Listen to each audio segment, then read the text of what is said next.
Okay, what is the answer for the first question? Question number 1. Anyone who can tell me the answer for the question number 1? Those who have done it. The answer for question number 1, no one has completed. The correct answer for this question is actually 48, not 49. The correct answer is 48. Now, just say why. It says the speed of a railway engine is 42 kilometers per hour when no compartment is attached. So there are two factors which is very, very important: speed and number of compartments. So I can say speed, okay, and the number of compartments. Okay. So speed is 42 when the number of compartment is 0. And the reduction in speed, so I can say reduction in speed, that is reduction in speed R, is directly proportional to the square root of the number of compartments, that is number of compartments. So since there is a direct relationship, so I can say that R1 by R2, it has to be equal to root C1 by C2 simply, because there exists a direct relationship between these two here. Okay. Now it says if the speed of the train carried by this engine is 24 km per hour, speed is 24 km per hour when there were 9 compartments. So when there were 9 compartments here, then the maximum number of compartments that can be carried by the engine. When I can say maximum number of compartments which can be carried by the engine here. Now there will be at one stage, my speed will be in such a way when the number of compartments is maximum. Okay, my speed will become 0. Yes or no? At a certain point, let's say the number of compartments is nothing but x, and that point here, the speed will become 0. Because you can see the moment we are increasing the number of compartments, speed keeps on decreasing here. Okay. So now in the first case, what is the reduction in speed? Reduction in speed, that is 42 minus 24. Yes or no? So 42 minus 24, I can say that is the reduction in speed. Okay, when there were 9 compartments, all right, divided by, then at a stage, another stage, the reduction in speed is 42 minus 0, and that is equal to root of 9 by x. So you can solve this simply, and here 42 minus 24 is nothing but that is 18 by 42, and if you solve this, simplify this, and get the value of x, which will be comes out to be 49, which means what? When there were 49 compartments, the speed is 0, but in the question it is asking about the maximum number of compartments that can be carried by the engine. It means the engine is still moving. So the maximum when the speed is, when there are 49 compartments, speed is 0. So what can be the maximum which can be carried by the engine? So the maximum which can be carried by the engine is 48, one less than 49. So the answer in this case is nothing but that is 48. Any doubts to anyone? Can I move to the next part? Please respond. Gagan, Lalatendu, Umashankar, Monica, Puneet, Souvik. Okay, great. Let's move to question number 2. What is the answer for question number 2? Anyone? Correct answer for question number 2, those who have solved. Gagan, Lalatendu, Umashankar, Mayank, Puneet. The correct answer is rupees 550. Again, there are a lot of shortcuts for this particular such type of the questions which we have discussed in the class. The total expenses of a boarding house are partly fixed and partly varying linearly with the number of boarders. Average expense is rupees 700 when there are 25 boarders. So I can say number of boarders. Okay, number of boarders. Then the average expense. And then I can say the total expense. So the average expense per boarder is rupees 700. The average expense is rupees 700 when there are 25 boarders. So the total will be nothing but that is 25 into 700, which is equal to 175,000 or 1,000. Okay, 17,500. Now after that it says 600 when there are 50 boarders. So that this is 50, this is 600. So 600 when there are 50 boarders. So that is total cost is 50 into 600, which is equal to 30,000. What is the average expenses when there are 100 boarders? So when there are 100 boarders, what is the average expense? I need to find out. Now, if you look at here, the number of boarders here, it increased by 25. We know that some of the parts are fixed and some of the parts are variable. Okay. So the number of borders initially there are 25,000. So 1,75,000 is the, sorry, 17,500 is the cost, and here 30,000. So the total cost, what is the increase in the total cost? Can anyone tell me? The increase in the total cost from 17,500 to 30,000. Can I say the total cost it has been increased by how much? Tell me. That is 12,500. Yes or no? 12,500. So when my border number of persons increased by 25, my additional cost, remember fixed cost, whether the person is 25 or 50 or 100, fixed cost is always same. But with the addition of 25 members, the total cost has increased by 12,500. So here there is an addition of 50 members. So with the addition of 50 members, which is just the double, so can I say my total cost will also be increased by 12,500 into 2? Because the number of persons, it has become doubled. There is an additional double person has been added. So that is here. So 30,000 plus 12,500 into 2, that is equal to nothing but 55,000. So the average expense is nothing but that is 55,000 upon 100, which is equal to 550. And that is the answer. So the correct answer is option number A. There are two other methods also. One of the ways you can frame the equations, then you can solve it. There is another method also by using the ratio proportion here. But this is easy as well as very faster method. Any doubts to anyone? Please respond. Can I move to the next question then? If this is clear. The other two methods, it has been already discussed in the class. But I will do. When you are writing it, you should try to do it by the simplest way. Okay. Question number 3. What is the answer for question number 3? Please tell me. The answer for question number 3. The correct answer for this question number 3 is option C, which is 150. So you can see that the answer is 150. Now, it says there are 3 things, 2 to 3 things which is important here. A truck traveling at 70 km per hour. So there is a speed. Alright. Then there is a distance. And then there is a diesel. What is the quantity of diesel which is needed to travel a particular distance? Okay. It says a truck traveling at 70 km per hour. So a truck traveling at 70 km per hour uses 30% more diesel to travel a certain distance than it does when it travels at a speed of 50. So speed is 50. In another case, it is 70. Okay, distance. If the truck can travel 19.5 kilometers on a liter of diesel. So with a 1 liter of diesel, okay, a truck can travel a total distance of 19.5 kilometers if the speed is 50, like this one. And we know that speed, the moment the speed is increased by 70, the same truck can travel the same distance, which is 19.5 kilometers, but the fuel which is needed is 30% more. 30% more means 1.3 liter. Okay. So in 1.3 liter, the truck can travel 19.5 kilometers. And the question here is, how far can truck travel on 10 liter of diesel? So in 1.3 liter, it is traveling 19.5 kilometers. So in 1 liter, it will travel 19.5 by 1.3, which is equal to nothing, 15. So in 10 liter, it will travel how much kilometer? That is 10 into 15, which is equal to 150 kilometers.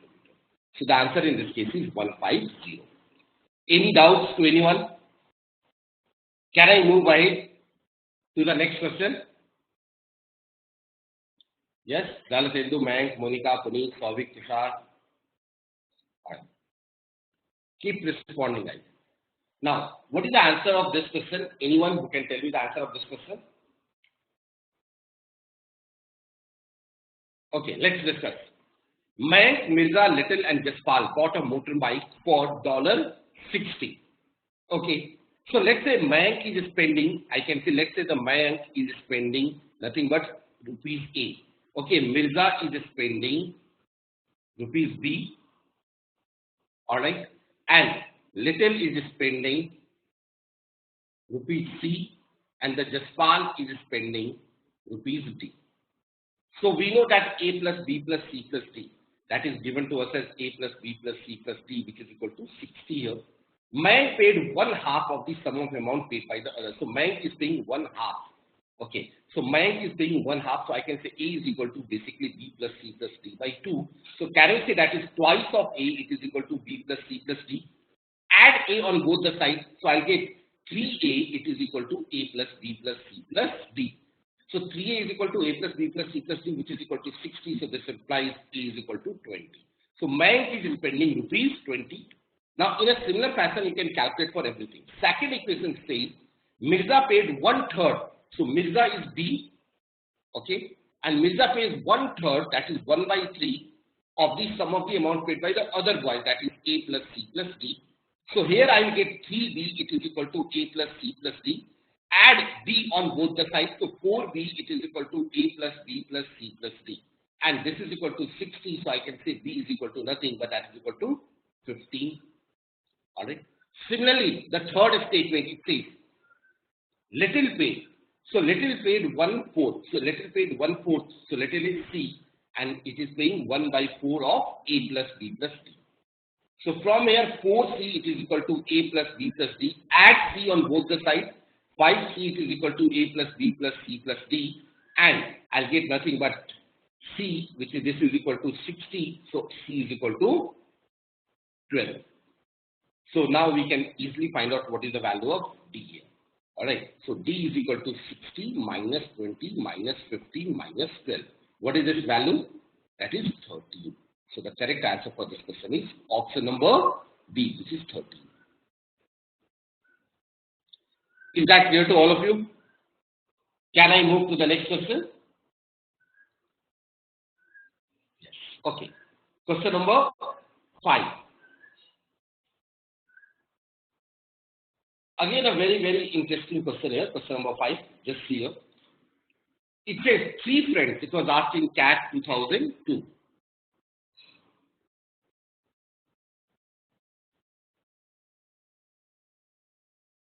Okay.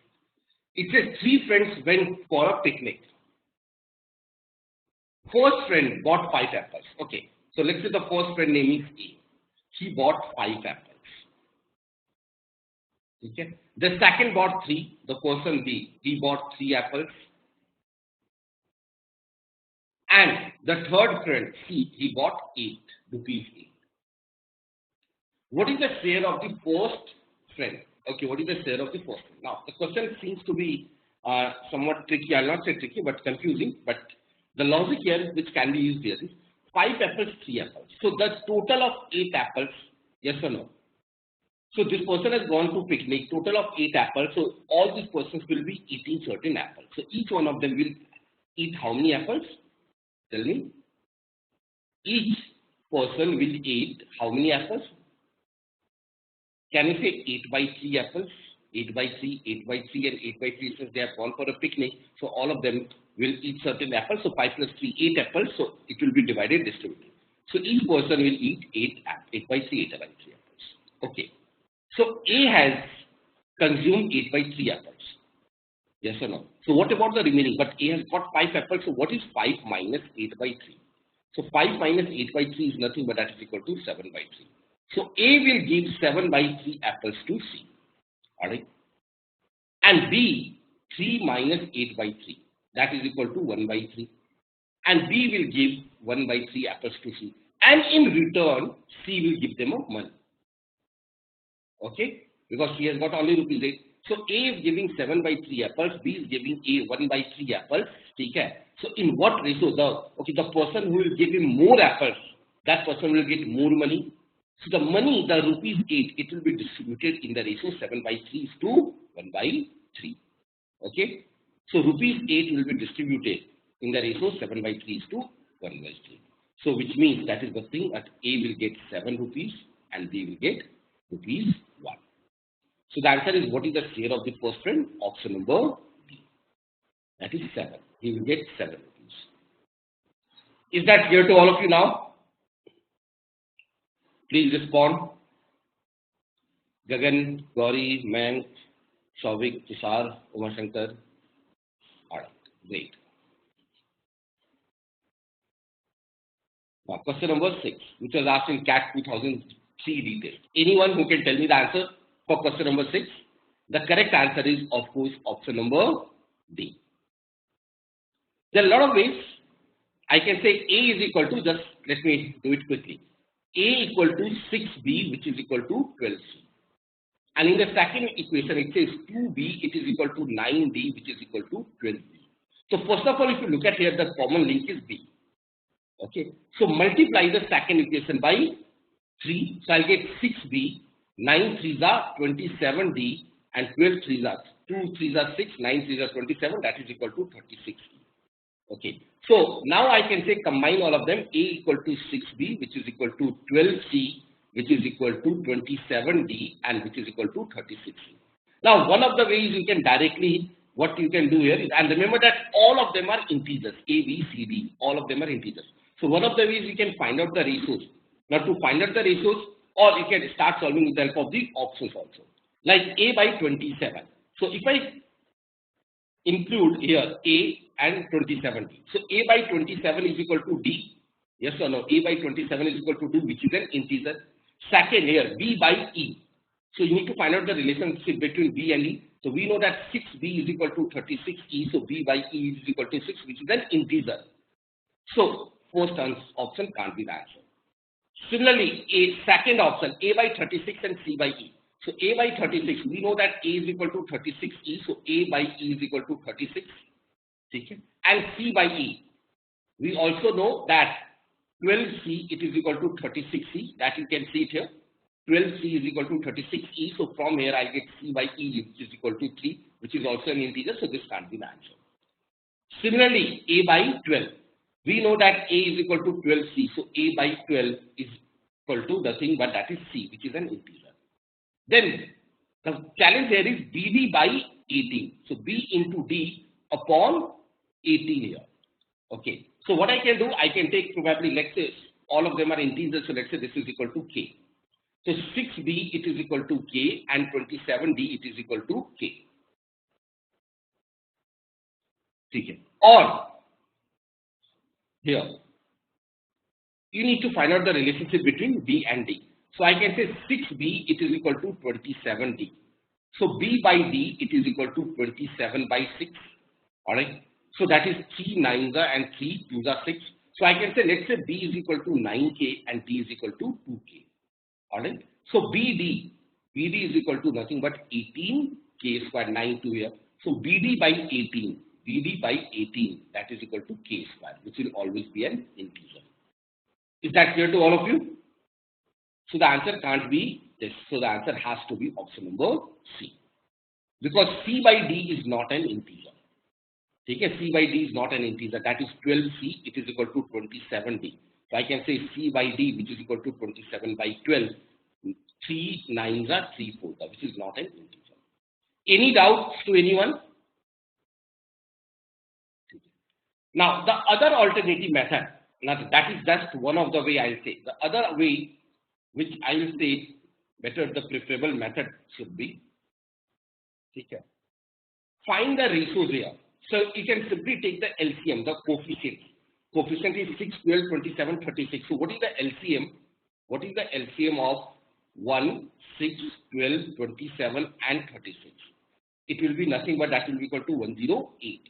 So divide all of them by 108. So I'll get A by 108. It is equal to 6B by 108 is B by 36. 12C by 108, that is C by 9. 27D by 108, that is D by 4. And 36E by here. 36 3s are 108. So that is equal to E by 3. So from here you can say that the ratio of A is to B is to C is to D is to E, which is equal to 108 is to 36 is to 9 is to 4 is to 3. And then again you can simply substitute this value.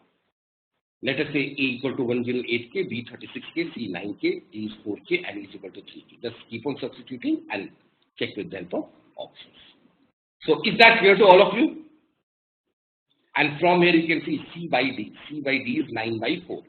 Okay, C by D is 9 by 4, which is not an integer. Okay, let's move to the next question. Question number 7. What is the answer for this? Question number 7.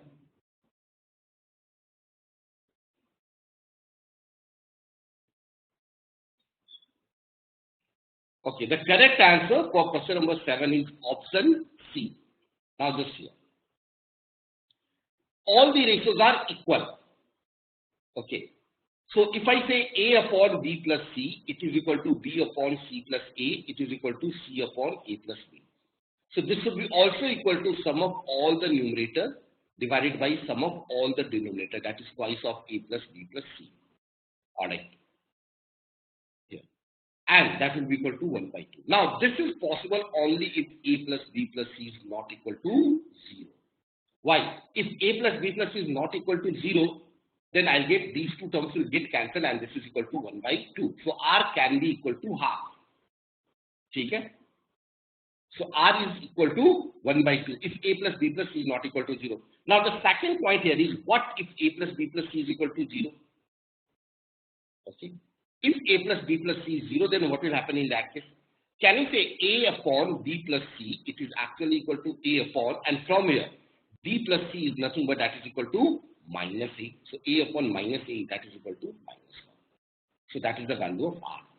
So there are only two possible values of R. Similarly, you can substitute C plus A equal to minus B. C plus A is minus B, so B upon minus B is minus 1. C upon minus A is minus 1. So there are only two possible values of R, that is equal to minus 1 or half. And R cannot take any value other than these two. It can take only minus 1 or half. So the correct answer is option C. Is that clear? Can I move to the next question? Okay. Now, this was asking CAT 2006. Anyone who can tell me the answer? Anyone who can tell me the answer for this? The correct answer for this question is option A. That is equal to 3 by 2. Now, there are a lot of methods. And let's say one method. There are a lot of methods with the help of which it can be solved. All right. Now, just here, what are the different approaches here, different methods to solve this here? I need to find out ABC upon DEF. So here, if we need to find out the ABC upon DEF, so what we can do here is just here. Start from the last. Okay? I can say we know that E by F is equal to 1 by 4. Yes or no? So you can start substituting all the values in terms of F and so on. Okay. The another very quicker method here is we need to find out A is to B is to C is to D is to E is to F here. Okay, so if I write down A, B, C, D, E, and F. Alright. And since they are in a continuous proportion, 1 by 3, all of them are in continuation, 2 and so on. Okay. So A is nothing but basically we can multiply all the numerators. So A is equal to 1 into 2 into 1 into 3 into 1. Is that clear? That will be equal to 6. B will be nothing starting from B, starting from where? 3. And then multiply all the numerator. Take the denominator of B is 3. So that is 3 or just a minute. I'll say A, B, C, D, E, and F. So A, the first term, the product of all the numerators. So that is equal to 1 is to 2 is to 1 into 3 into 1. That is equal to 6. The last term, it is the product of all the denominator. That is 3 into 1 into 2 into 1 into 4. That is 3 to the 6 4 the 24. Okay. That is the product of all the denominator. Now B, start from here. That is 3. So I'll say that is 3 into 2 into 1 into 3 into 1. That is 2 3 the 6, 6 3 the 18. Then C. So 3. The value here, the denominator C is 1, so that is 3 into 1 into 1 into 3 into 1. That is 9. Then the next value is D. Here the denominator for D is 2. So that is 3 into 1 into 2 into 3 into 1. That is 3 3 the 9, 9 to the 18. And the value of E, the denominator of E is 1. So 3, 1, 2 and 1 into 1. That will be equal to how much? That is 6. Okay. So these are the values of A, B, C, D, E, F. Or I can say A is to B is to C is to D is to E is to F. Is that point clear to all of you? Please respond. That the ratio of A is to B is to C is to D is to E is to F is clear? Okay. So once I get this one, so you can say, let's say A is equal to 6K.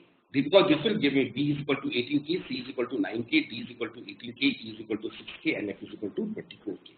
So I need to identify what is ABC upon DEF. So A is 6 into 18, 6K into 18K into 9K. And DEF, that is equal to 18K into 6K into 24K. In any case, all the K will get cancelled, 18 and 18, it will get cancelled, 6 and 6 will get cancelled, 9 by 24. So that is equal to 3 by 8. And that is so this is one of the techniques which we have discussed in the class. Any doubts to anyone? Is this technique clear to all of you? Or are you able to remember this? Okay. Now the other way, like I said, there are a lot of methods. Okay. If you multiply the first three equations, that is A by B into B by C into C by D, which is equal to 1 by 3 into 2 into 1 by 2. Multiply the first three equations. Okay. So if you multiply the first three equations, I'll get the value A by D, which is equal to 1 by 3. Multiply the next three equations, that is B by C into C by D into D by E. Okay. So that is equal to 2 into 1 by 2 into 3. That is equal to 3. So this implies CD will get cancelled. I'll get D by E. It is equal to 3.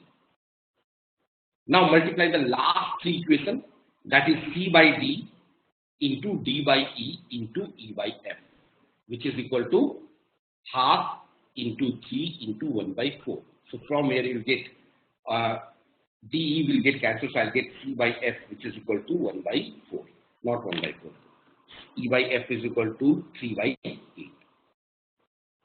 Okay. Now multiply these three. This, and this. Multiply all these three values. So if you multiply all these three values, what will I get here? That you can cross check. A by D. Let me write it down. A by D, which is into B by E into C by F, which is equal to 1 by 3 into 3 into 3 by 8. So I'll get ABC upon DEF, which is equal to 3 by 8. So that is the another way also. Any doubt to anyone? Please tell me. Now other way you could have also thought in this way also, like E by F equal to 1 by 4. So you can say, let's say E is equal to F by 4. Yes or no? E is equal to F by 4. Now substitute E equal to F by 4, you'll get D in terms of F. Now substitute the value of D in terms of here, you'll get C in terms of F. Substitute the value of C here, you'll get B in terms of F. And then substitute the value of B here, and you'll get A in terms of F. So everything is in terms of F, and then substitute it here, and we get that. So that is another way also. So is that clear? Can I move to the next question? Okay. Now, the last two questions. It is a set of two questions which was asked in CAT 2006. Okay. So it's a set of two questions which was asked in CAT 2006. So let's discuss both the questions. It says, very, very interesting. A certain an airline has a certain free luggage allowance and charges for extra luggage. If any one of you had traveled in a flight, then you must have observed, usually how much kg is free in the domestic transaction? Can anyone tell me? If you had traveled by maybe SpiceJet or anything, 15 kg. Yes or no? 15 kg is free. And above every 15 kg, you need to pay certain amount. Yes or no? Above every 15 kg of check-in, or you need to pay a certain amount. So let's say an airline has a certain free luggage. So we know that there is an airline which has got a free luggage allowance. Okay? Plus excess luggage at a fixed rate per kg. Okay? Two passengers, Raza and Praza. So there is one person who is Raza, okay, and Praza. Okay. A total of 60 kg of luggage is distributed between them. A total of 60 kg of luggage is distributed between them. So there is one person Raza, another person is Praza. Okay. We know 60 kg. Raza will get certain free luggage. Okay. Praza will also get the free luggage. Let's say that is F. F represents the free luggage. That is F kg. And there will be a certain excess luggage. So with Raja, the excess luggage is, let's say, E. I'll say free and extra. So free is F and free is F for both the persons. Okay. It also says the total charge, total amount. Okay. Raja pays 1200 and Praza pays 2400. Okay. Now remember, for free luggage, none of them are going to pay anything. But Praza has paid double the amount than Raja. So can you say the extra luggage with Praza is more than the double than Raja? Yes or no? So if Raja has got E kg luggage extra, then the Praza must have got 2 E kg. Please tell me yes or no. If Raja has got E kg of the luggage, then the Praza must have got 2 E kg. Then only he can pay the double the amount than here. And total quantity is nothing but that is 60 kg. So here I am representing this is nothing but this is free weight in terms of kg and extra weight in terms of kg. Okay. Now, so the total weight we know that is basically it is equal to how much? Let me write it down on the side. Okay. Total weight it is equal to F plus E, that is for Raza. Praza has got F plus 2E and that is equal to 60 kg. Alright. Total weight is 60 kg. So I can say F plus 3E. That is equal to nothing but that is 60 kg. Now it says had the entire luggage belong to exactly one person. If the entire luggage it belongs to exactly one person, the excess luggage charge would have been rupees 5400. Okay. Excess luggage charge would have been 5400. Then that person will also get free. Now we know that the total is nothing but 60 kg. Total is 60 kg. So this is F is free. So the extra luggage for the third person, look at here. Free and extra luggage for the third person is basically F plus 3. And for F plus 3E, he is paying how much? 5400. Yes or no? For 5400. Is that clear to all of you? If the entire luggage belongs to one person, it means one person is carrying all the 60 kg of luggage. And then he is paying 5400 for all the 60 kg. So free luggage is F and this extra will be for him is F plus 3. He is paying 5400. Any doubts to anyone? Okay. Now from the here we know that for each kg of the luggage the charge is 1200. Yes or no? For each kg luggage the charge is 1200. So can you say for free luggage plus for these 3 kgs the total charge will be nothing but that will be equal to 3600 and that is equal to 5400. So the charge for F kg of the luggage is 5400 minus 3600 which is 1800 rupees. Is that clear to all of you? The charge for F kg of the luggage is 1800. Any doubts to anyone? Please tell me yes or no. Lala, Dendu, Souvik, Ashna, Puneet and everyone. Yes. So the charge for the F kg of the luggage is equal to rupees 1800. Okay. So that's it. So F charge is 1800. Alright.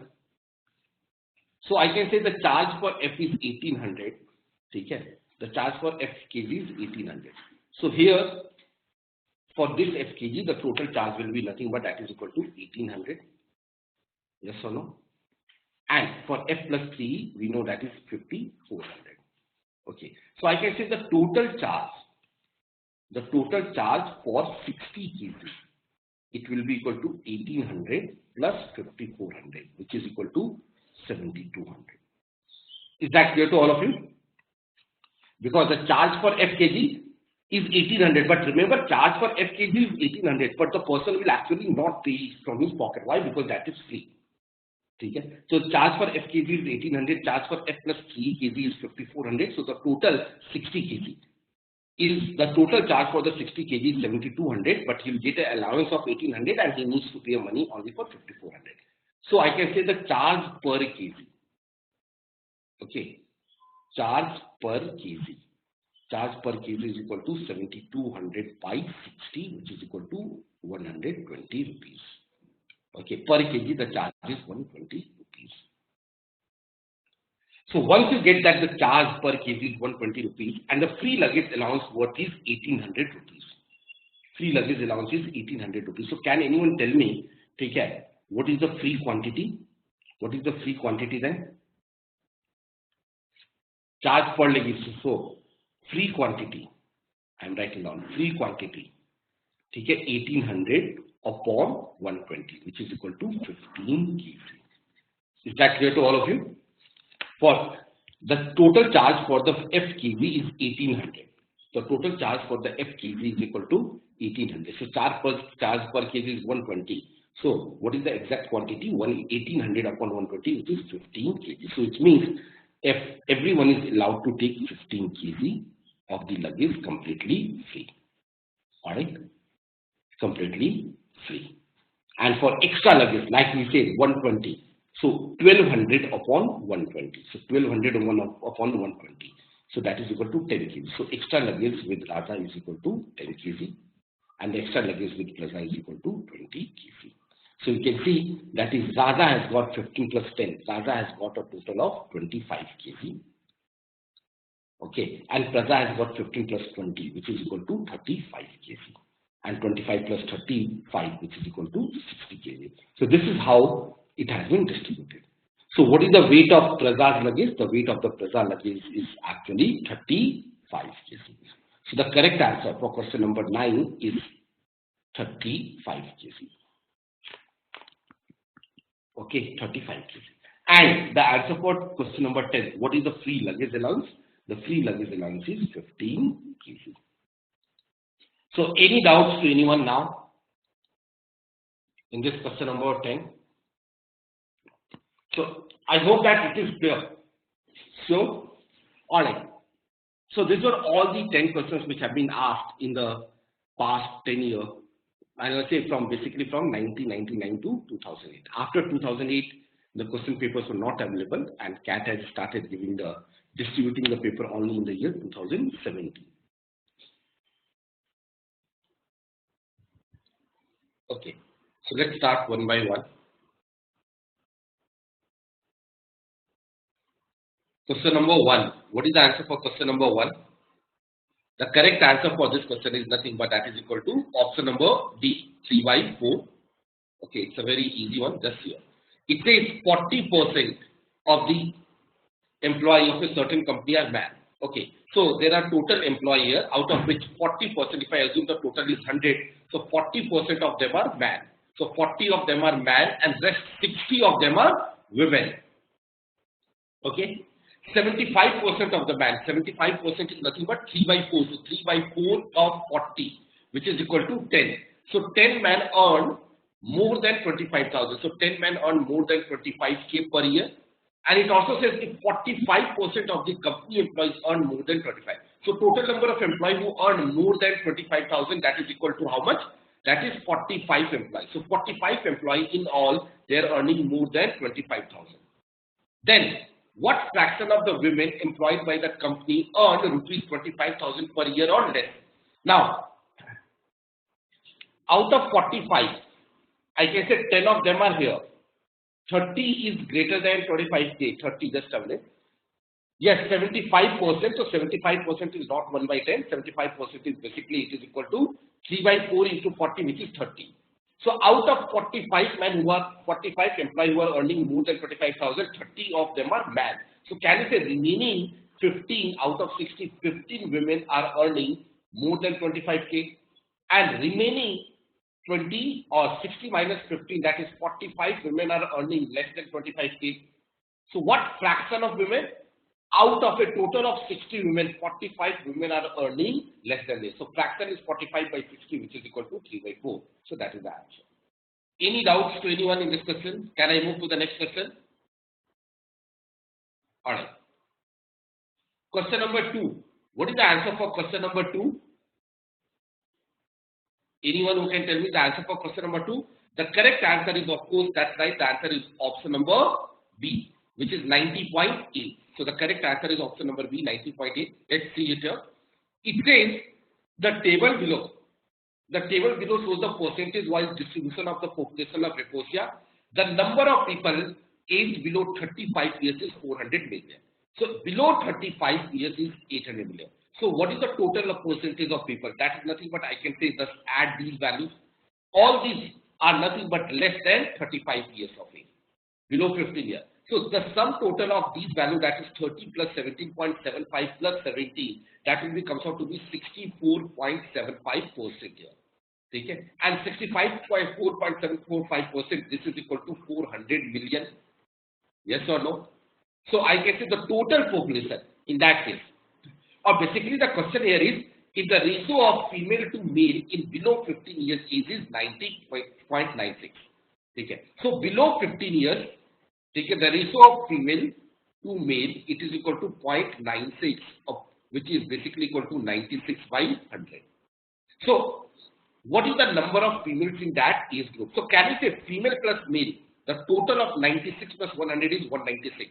So if the total number is 196, the number of female in that age group is nothing but that is equal to 96. And we know the total population in this particular age group is 30%. 64.75% is 400 million. So I can say 1% it is equal to 400 upon 64.75. So 30% is equal to 400 upon 64.75 into 400 into I can say 30. That will be approximately, that will be equal to nothing, but that will be comes out to be 185 million. Yes or no? 185 million. Alright. So the question here is that if the total population is 196, as I told you, if the total population is 196, the female is 96. Alright. If the total population 1, the female is 96 by 196. If the total population is 185 million, then the number of female is 96 upon 196 into 185 million. That would be approximately equal to 90.8. The nearest option it will be comes out to be 90.8. So the answer is option number B. Any doubt to anyone? Asna, Divyang?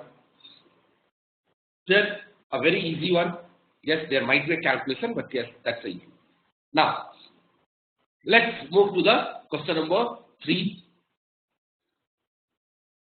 What is the answer for question number 3? Anyone? The correct answer is for this question is option number C. Now just here. There are a lot of ways. I can say a student took 5 papers in an exam and his marks in these papers were in the ratio that is 6:7:8:9:10. So one of the method here is, I can say method 1. Okay. The total marks. So total marks, if I assume only 6, 7, 8, 9, 10, so in that case that is 6 plus 7 plus 8 plus 9 plus 10, that is equal to 40 marks. And this represents in all papers together, combining together, the total candidate obtains 60% of total marks. So this is nothing but 60% of total marks, so that is equal to 3 by 5 of the total marks. So the total marks, it is equal to 40 into 5 by 3. Okay? Yes or no? So total marks, now this is the total marks in how many subjects? That is 5 subjects. Okay. The total marks is in the 5 papers here. So per paper, okay, per paper, it is nothing but that is equal to 40 into 5 by 3 into 5 divided by 5. So that is equal to 40 by 3. So 50% of 40 by 3, that is equal to nothing but that is 20 by 3, which is equal to 6.67. Okay. So in how many of the paper he has got more than 6.67? In 4 papers. You can see 7, 8, 9, 10. So in 4 of the papers he has got more than 6.67. So the answer is nothing but option C, 4. Is that clear to all of you? Please ask me if there is still any doubts. Please ask me. I have avoided the variable x. Okay. The other method which I was talking about here is equal have used. Can you say the average? Yes, you can take 100 also. Let's say method 2. I can say the average marks per paper, average marks per paper is nothing but that is equal to 8. Yes or no? The middle term 6, 7, 8, 9, 10. You can add 6 plus 7 plus 8 plus 9 plus 10 by 5, or you can easily observe the average marks is here. In each of these subjects, the average marks is 8. So I can say 60% of 8, it is equal to nothing but that is equal to how much? Or 60% of total marks. So 60% of the marks, it is equal to 8. Yes or no?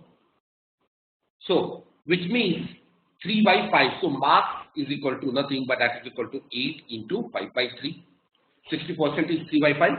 So 50% of marks, that is equal to nothing but that is 8 into 5 by 3 into 1 by 2 divided by 1 by 2.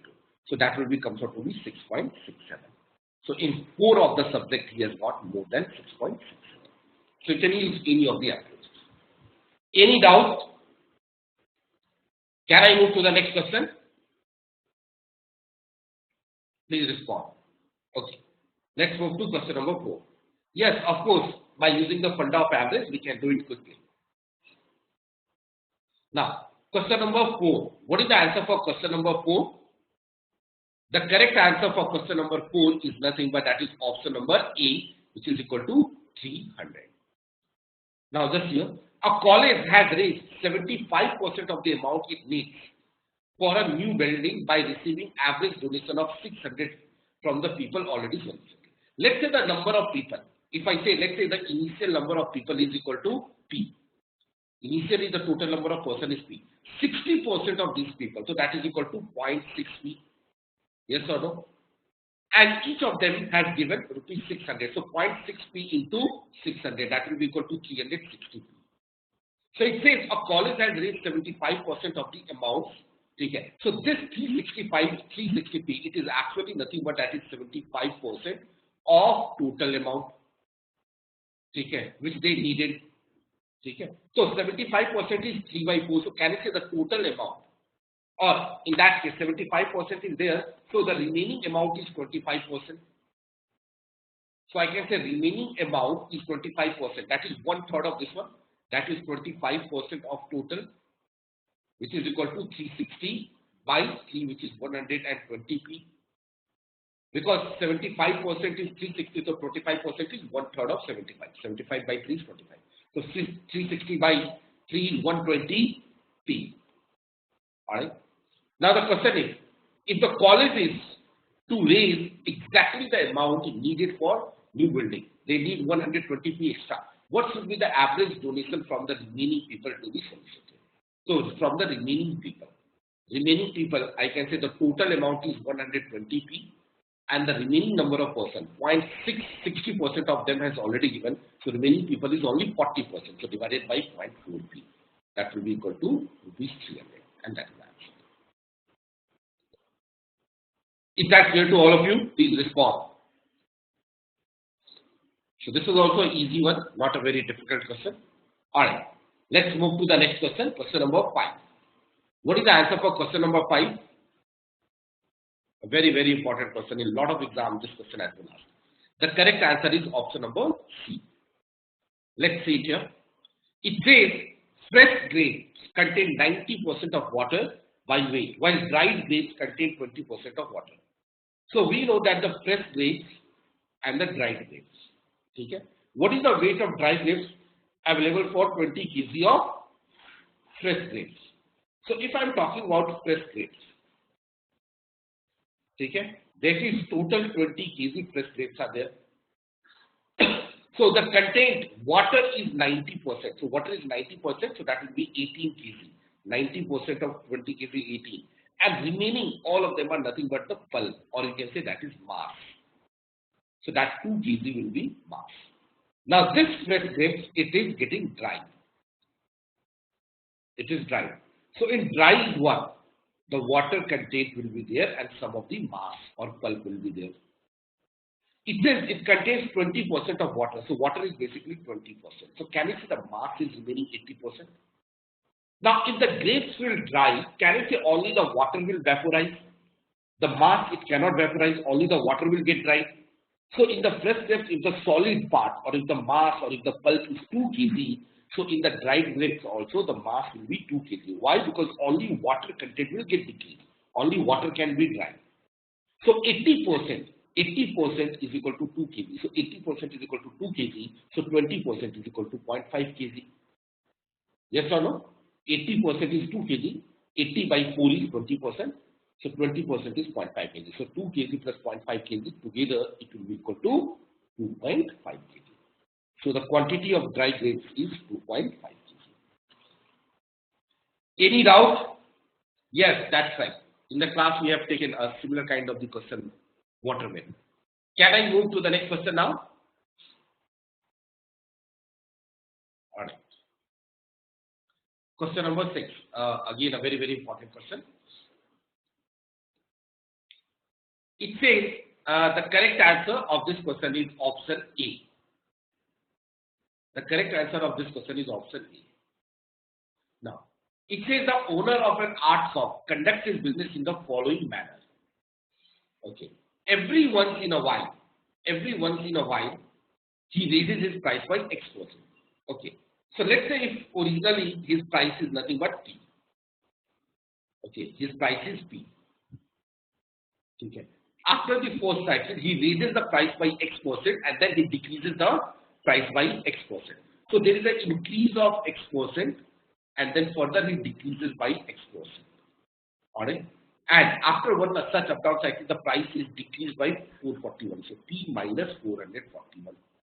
Then after that, again there is an X% increase and X% decrease. Alright.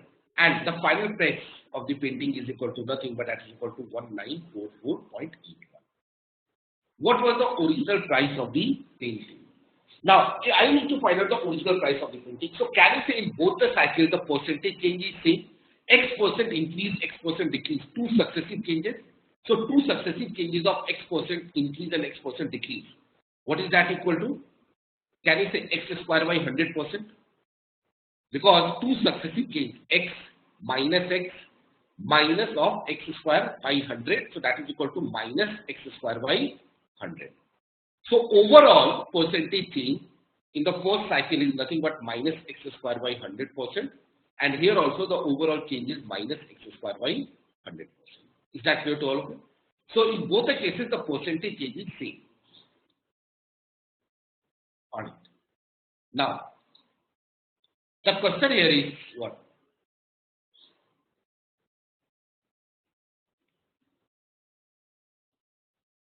Okay.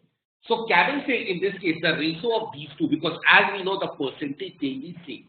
In both the cycles the percentage change is same. So the ratio of these two, it must be equal to ratio of these two. But before that, tell me one thing. If I say can my price be 2000? Let's try to solve with that problem. Price is 2000 because if it is 2000, 2000 minus 441. What is 2000 minus 441? Please tell me. 2000 minus 441. It will be approximate 1500 something. And again, I am decreasing 1500 by certain amount because it is negative. 1500 by certain amount and I am getting 1944. Is that possible? If you decrease something from 1500, approximately 1500, can it decrease? No, it can never be 1944. So the answer can't be option number D. Answer can't be option number D. Similarly, if I take the original price is 2256.25. So in the first cycle, it is decreased by 441. So approximately 2256 minus 441, that will be equal to 1815.25. And again, if I further decrease, so it will be becoming less than that, less than 1944. So the answer can't be even option number B.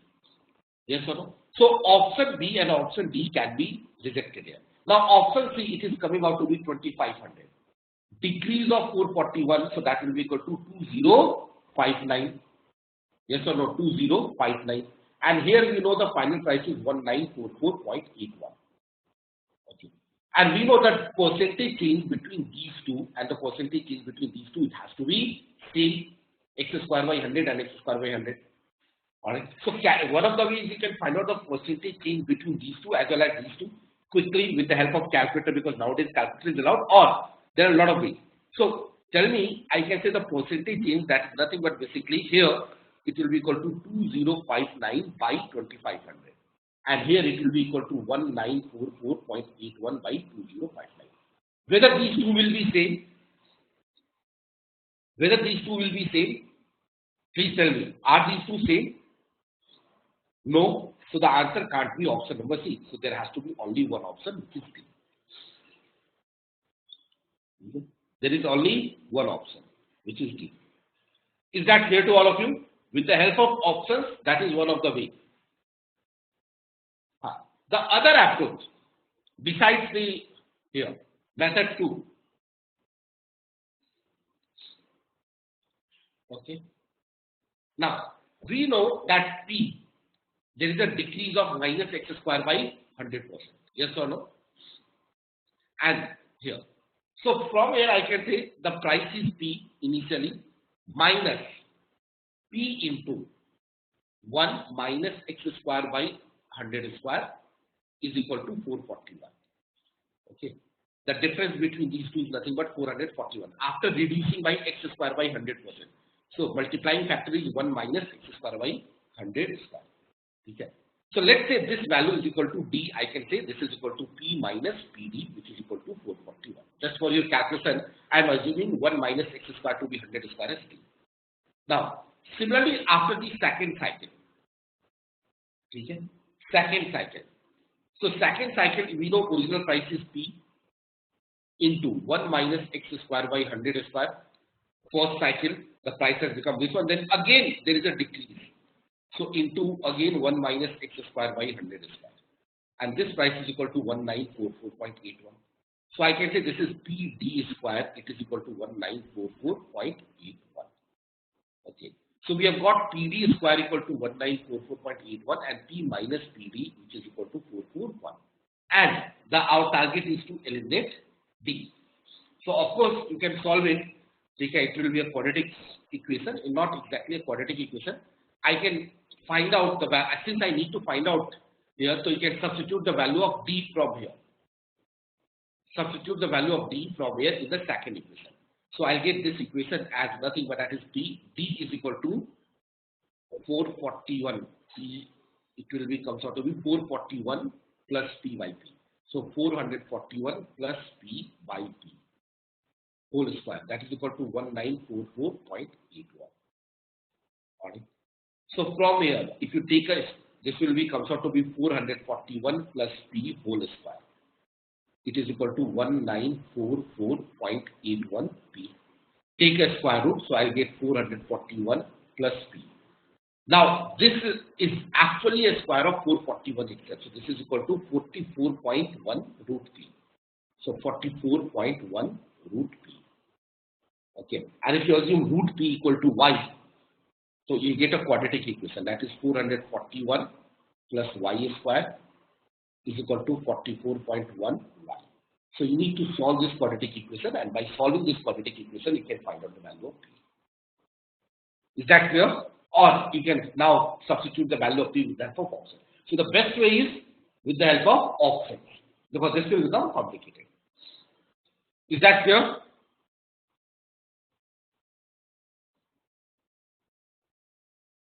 Can I move to the next question? Question number 7. What is the answer for question number 7? This was an easy one. Anyone who can tell me the answer for question number 7?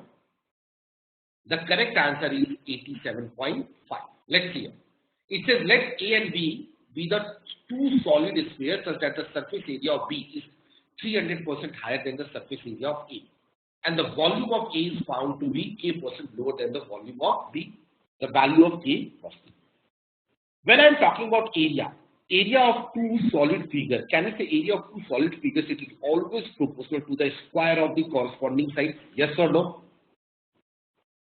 If I am talking about the area is always, area of any two solid figure is proportional to the square of the corresponding sides here. And what about the volume?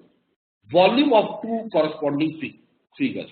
It is always proportional to the cube of the corresponding sides, S1 by S2 ka whole cube. Yes or no? So area is proportional to square of the corresponding sides and the volume is proportional to the cube of the corresponding sides.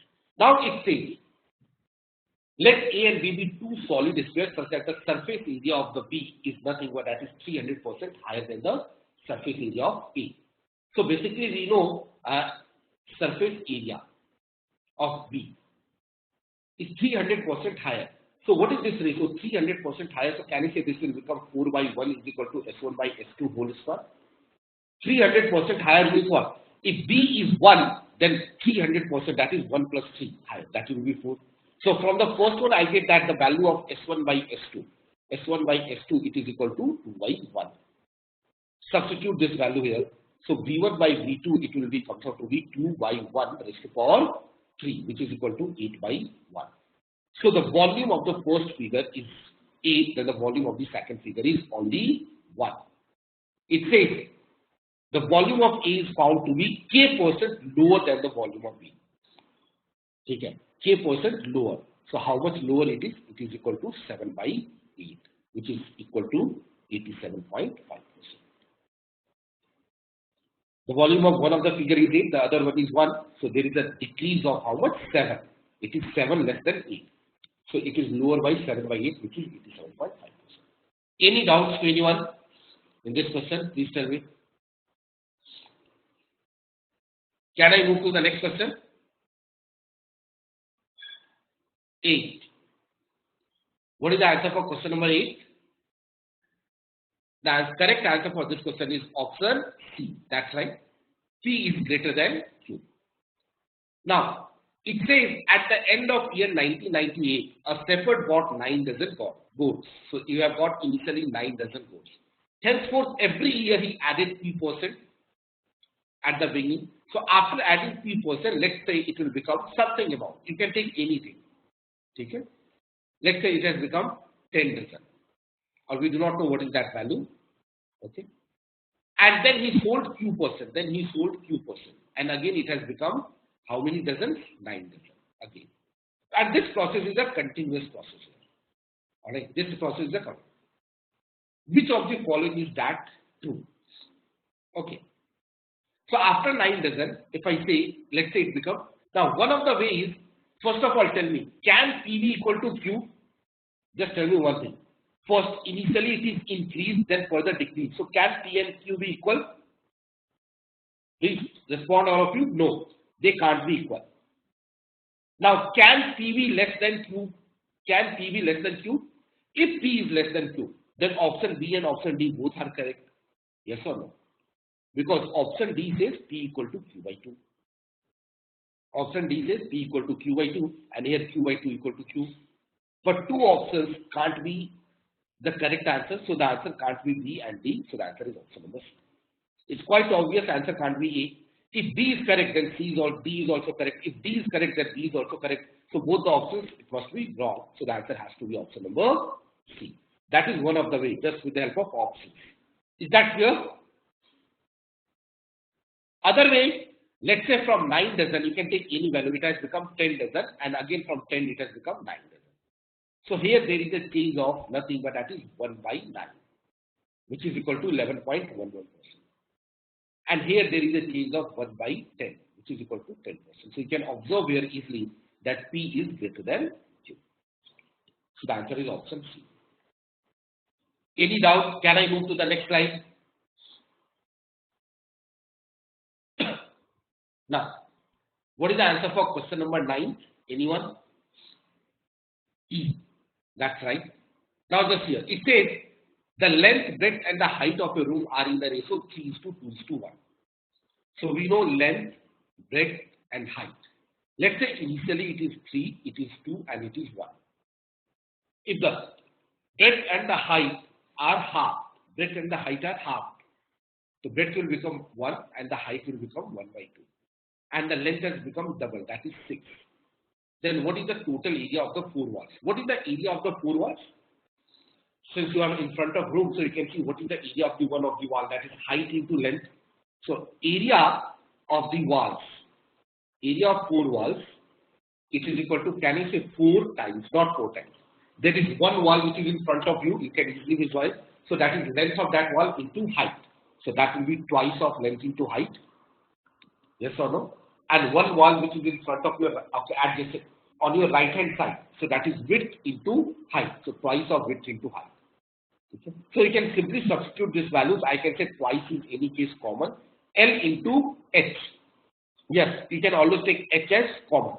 So that is L plus W into H. That is the area of the 4 walls. So in this case, that is twice into length plus width. In the first case, that is 5 into height. That is 10.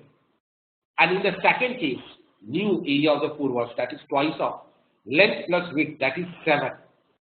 6 plus 1 is 7 into 1 by 2. So 7, 2, that will be equal to 7. So initially area is 10, it is now 7. So there is a decrease of how much? That is 3 over 10, which is equal to 30%. So the answer in this case is option E, which is 30%. So any doubts to anyone? Now, so these were all the questions. There were 9 questions which I was asked from CAT 99 to 2006, which were based on the application of the percentages. If anyone has any doubt in these 9 questions, please ask.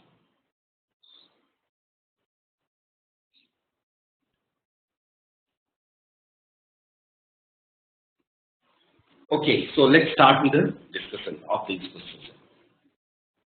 All the past CAT questions from the topic averages, which was asked from the year 1999 to 2008. Okay. So the first question, what is the answer of the first question? A very, very simple question which will not take more than 10 seconds even. The correct answer is option number B. All of you have attended my lectures, then it won't take too much of time. Okay. As we all know that with the addition of every one number, I'm just going to write here, that it's a sequence. Now, first of all, you should remember one thing. There are a lot of ways to attempt such type of the questions. Even if you do not know maths at all, this can be solved. Okay? Because it says, consider a sequence of 7 consecutive numbers and the average of the first 5 is n, the average of all the 7 integers. And everything is in terms of n. Yes or no? Everything is in terms of n except one of the options. So if the result is true, it must be true for all the values of n. Yes or no? If the result is true, it must be true for all the. If nothing strikes in your mind, we can simply take any 7 consecutive numbers. Let's say, I'll say 1, 2, 3, 4, 5, just 5 consecutive integers. What is the average? Average of these 5 numbers is nothing, but can I say average is equal to 3, the middle term? And then I need to find out what is 1, 2, 3, 4, 5, 6, 7. The average of the first 7 terms is equal to 3.5, the middle term. Okay, sorry, that will be not 3.5, but rather 4. It will be always the middle term. If like this one, this is here the middle term. If the number of terms are off and they are in a proper sequence, so 4. So it has been increased by 1. So that way you can say, sorry, option number B. That is one of the way. Okay, I just take the help of the option. And you should also keep all these things, whatever we are discussing, how to solve with the help of the options. But the actual way is that in a group of every consecutive number, with the addition of every one number, the average always increases by 0.5. For example, there are 2 numbers, 1, 2. Average is 1.5. Okay, here the average is 1.5. So if I say 1, 2, 3, the average of these numbers is 2. Then if I say 1, 2, 3, 4, the average is the middle point, that is equal to 2.5. So you can see with the addition of every one new number, take a consecutive number, the average changes by 0.5. Okay. So if the average of first 5 is n, then the average of all the 7 is n plus 1.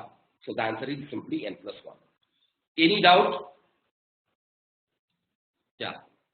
We have discussed this concept in the class, but yes, since the option is there, so you should also know how to use the options.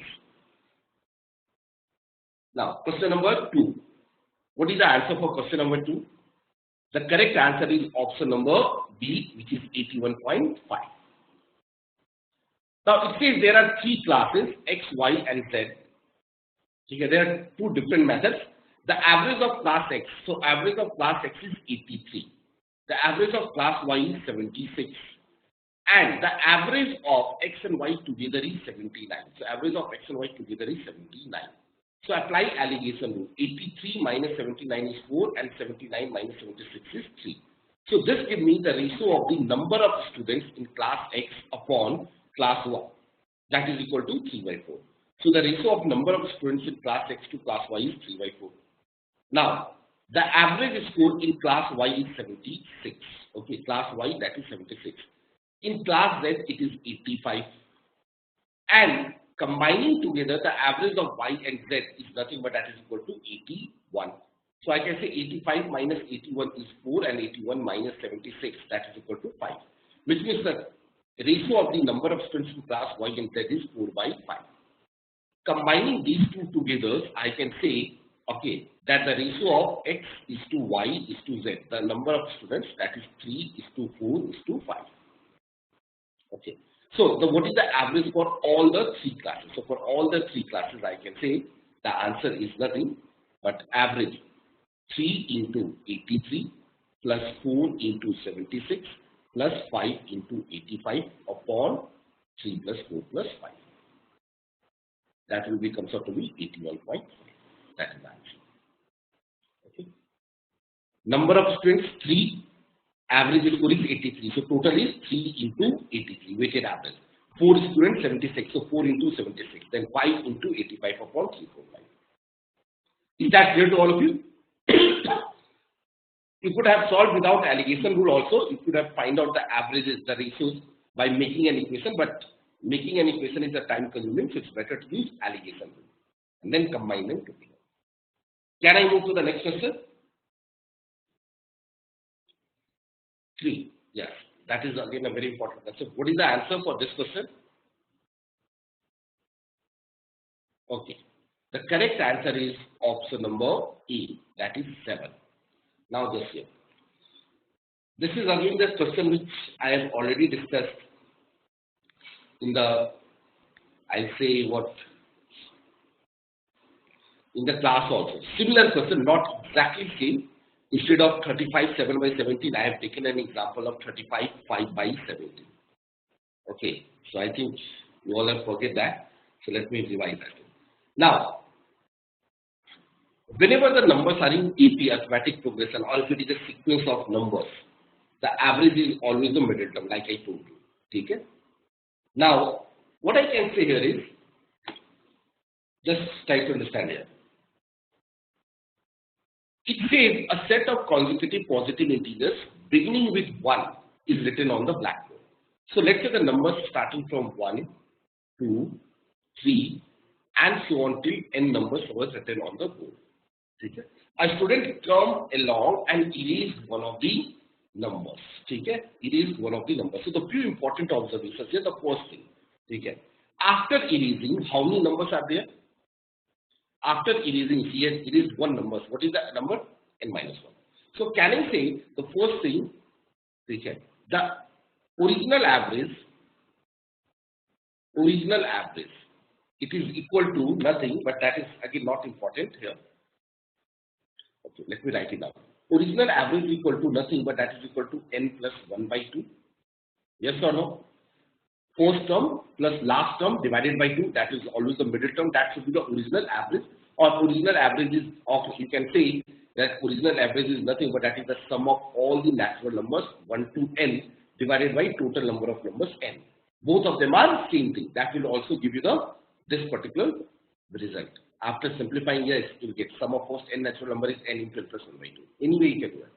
Second, after erasing one numbers, okay, after erasing one number,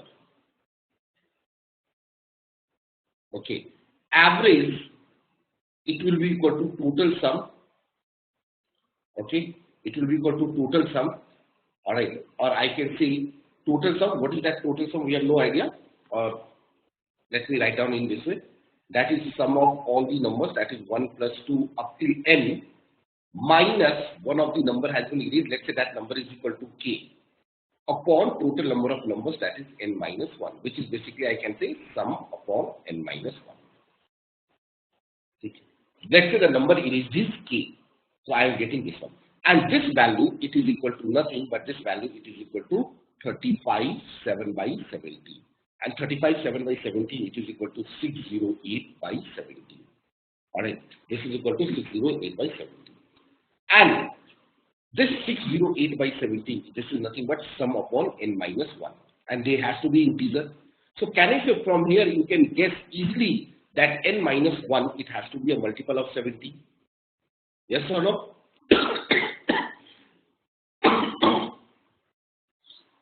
this implies that n minus 1 has to be multiple of 17.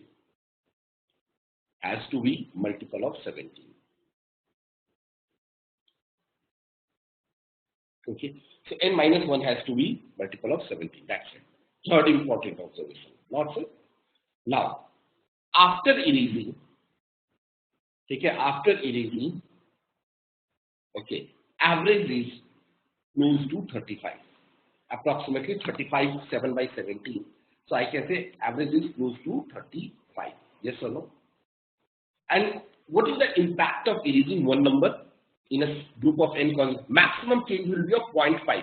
That we are seeing in one question number 1 also. Average changes by 0.5. For example, among these n numbers, if I remove the largest number, the average will change by 0.5. So if I remove anything which is lesser than n, the average will be slightly changed, maybe by 0.4, 0.3, 0.35, something like this one. Maximum possible change in the average is this one. So I'm saying after erasing, average is 35. So even before erasing also, average should be also closer to 35. Yes or no? Yes or no? Okay. So I can say from here, because it will be very little impact, 0.5 or 0.4 or 0.3. Okay. So this implies, this is all guesswork. This implies that the middle term, it must be closer to 35 because the average is closer to 35. So middle term is closer to 35. So can I say this implies n has to be closer to 35 into 2, which is 70. Is this step clear to all of you? After erasing, the average is 35, approximately 35. Before erasing also it will be approximately 35 because maximum impact will be of 0.5. So if the middle term is 35, the average will be closer to 70. Okay. And that you can also see in the question number 1. If you observe here, let me go back to question number 1. As you can see it here. Take care. Average is the middle term basically. Here that is 2, then 2.5. So 4 by 2, approximately n plus 1 by 2. Here also you can see. Look at the pointer of n plus 1 by 2. Okay. This is basically equal to n by 2 plus half. So approximately it is. Up n has to be closer to 17 and n minus 1 has to be a multiple of 17. N minus 1 has to be a multiple of 17. So what should be the possible value of n minus 1? So can I say this implies n minus 1 should be equal to 17 into 468. Yes or no? N minus 1 I can take it as a 68. The reason being is it has to be closer to 17. So if you multiply 17 2s are 34, 17 3s are 51, 17 4s are 68. So I can take n minus 1, 17 4s are 68, which is closer to 60. So this implies that the n, it is equal to 69. So initially the total numbers which were written on the board is 69. Okay, 69. Is that clear to all of you? The total, because the question can be like, what is the total numbers which were initially on the board? So that was 69 numbers. Okay. And I need to find out the numbers which has been erased. So I can say number erased. Okay. There were 69 numbers. Alright.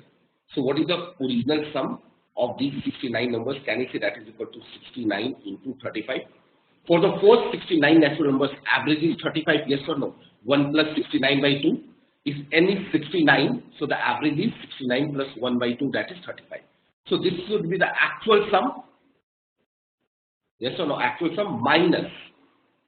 Okay. Minus. New average is 608 by 70. Of how many numbers? 68 numbers. So I can say that will be minus k.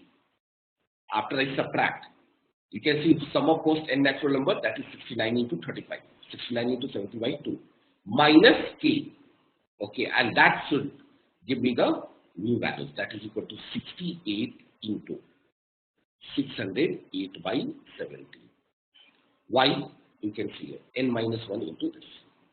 N minus 1 into sum. Which is 68. This is the new total sum. After erasing one number, this is the original sum. And if you simplify this, from here, you get that the value of k is equal to 7. So the answer is 7. So a difficult question, not a very easy one. Okay. Any doubt? Ashna, Lalatendu, Gagan, Tushar, Sandeep, Puneet. So can I move to the next question? So a difficult question, I'll say. Better to be leave if you are not aware. But since we have done similar type of the question in the class as well as now also, so it should be, believe me, for me it will not take more than 30 seconds to solve this question. Because the moment I see 35, so I can simply say 35 into 270. So original number should be approximately 70 and it has to be a multiple of 70. Look at the pointer 70. So 68. So I can say initially there were 69 numbers. And if there were 69 numbers, sum of those 69 numbers minus this. It will not take more than 1 minute, believe me, if you know the concept. Okay. Anyway, come to question number 4. What is the answer for question number 4? That is option number B. That's a very easy one. A boy finds the average of 10 positive integers. Each integer contains 2 digits. So each integer has 2 digits. So 2-digit number is nothing but that is in the form of AB. Okay? By mistake, the boy interchanges the digits of one number, says BA for AB. So you are adding a lot of numbers. Okay, you are adding a lot of numbers, 10 numbers. Okay. But however, one of the number has been interchanged. Okay. The digit of one number, say BA for AB. Due to this, the average becomes 1.8 less than the previous one. Okay. So if I say there is a one number AB, AB is equal to nothing but that is 10A plus B. But instead of taking AB, I have taken BA, which is equal to 10B plus A. Because of which the average becomes 1.8 less than. What do you know? So what is the total change? Because of this, can I say total change is nothing but 10 into 1.8? Because per number, average changes by 1.8 and there are 10 numbers. So per number, there is a change of 1.8. So it means because of this, the total change, because of these two numbers, it must be equal to 10 into 1.1, which is 18. So the difference AB minus BA, which is given to us as 18. AB, the 2-digit number is 10A plus B. BA, the 2-digit number is 10B plus A, which is equal to 18. So from here, I'll get 9 times, okay, A minus B, which is equal to 18. So A minus B, which is equal to 2. And that is the answer. Any doubt to anyone in question number 4? Can I move to the next question? Yes, also orally, like I have told you in the class also how to do it orally. Yes, that's right.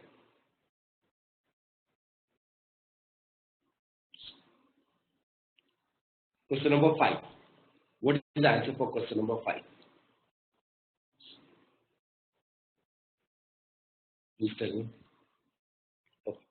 Now, the best way, like I told you here, if you look at the options, option it is n by 2, n plus 1 by 2n and so on.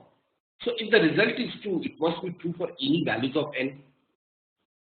Yes or no? Or the only thing is where n is a positive integer larger than 2007. Now remember, such type of statement, most of the time it is just to create a confusion. And it's a sequence of starting from 2. So let's say if I say let, if,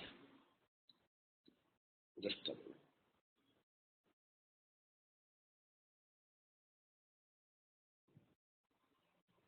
Question number 5. So I'll say let n is equal to, remove the method. You can take any values of n. Let's take a couple of values of n and you can try to identify. So if I take, let's say n, if n is equal to nothing but that is equal to, let's say 2, if I take as a matter of fact only 1, if I take n equal to 1, it means my numbers in this series is nothing, 2 into 1 plus 1, that is 3. That is 2 and 3. And x as the average of odd integers in S. So I'll say what are the values of x and y. So average of odd integers, that is only 3. There is only one number. And y is the average of even integers, that is 2. And the difference, that is x minus y, here it is 1. Let's take n equal to 2. If I take n equal to 2, then my number is nothing but that is 2, 3, and 2 2s are 4 plus 1, that is 5. So 2, 3, 4, and 5. So the value of x, okay, the value of x here, that is 3 plus 5 by 2, which is 4. Yes or no? Or let me write down step by step. X is equal to nothing but that is equal to 3 plus 5 by 2, which is equal to 4. And y is equal to 2 plus 4 by 2, which is equal to 3, and the difference is 1. If you have any confusion, you can try with one more value. Let's say it is 3, n is 3. So that will be 2, 3, 4, 5, 2, 3, that's 6 plus 1, 7. That it will goes on till 6 and 7. So 3 plus 5 for odd number, 3 plus 5 plus 7 by 3. It will be a middle number. Yes or no? 3, 5, 7, the average will be 5. And for 2, 4, 6, the average will be 4. 5 minus 4 is 1. So can you say you'll always get 1? So the answer is nothing but it is simply option A. This is how you should do in the exam. Don't know anything? Just take values at random and quickly you can do it. Is that clear? Can I move to the next question? Alright. Question number 6. Okay. What is the answer for question number 6? I think it is D. So well. Now this is here. It says 10 years ago. So when I'm talking about 10 years ago,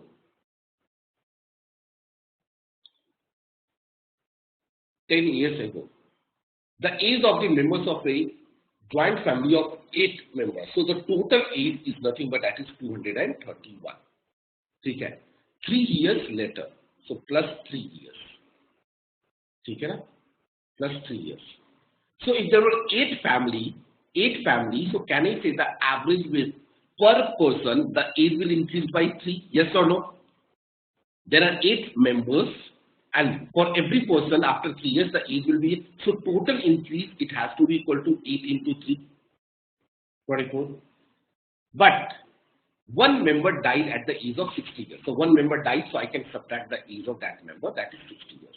And a child was born, so one more person born, whose age is 0, like 0. Still the number of person is 8, the number of person is not changing. So that is the new total age in the after 3 years. Is that clear? 231 into 8 plus 3, but one person died, so minus 60, one more person has joined, that is 0. Alright. Now after that scenario, after another 3 years, so another 3 years, so plus 3 years, what will happen? Okay. I can say that is 231 plus 8 into 3 minus 60 plus 0. Again in 3 years, their number of persons are 8, so another increase of 8 into 3. Yes or no? One person died, minus 60, and one person born, so that is plus 0. And then the current average. So current average means after 4 years. Yes or no? Because we are talking about 10 years back. So it means 3 plus 3, 6 plus 4. And 8 4s are 32 will be get added here. So this is 231 plus 8 into 3 minus 60 plus 8 into 3 minus 60. Okay, and plus 32, 8 into 4. And no one has died and something like this one. Okay. This is the new total sum. And to find the average, I need to divide this entire number by how much? 8. Solve this, it will be, comes out to be, I think, approximately 24. So not the exact value, approximately 24. The person is also is nearest to, so it is nearest to 24. Can you all cross check? Is it coming out to be 24 approximately? Nearest value is 24. Okay, yes, 23.875. That's right, Sandeep. And Sandeep, please send message to all participants so that everyone can see. All right? So the correct answer is 23.87. Great.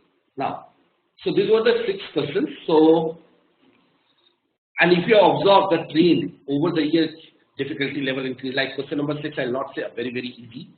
Okay. Then 5 is also not a very easy question. 4 we can say easy. 3 difficult. 2 is also not a very easy one. So yes.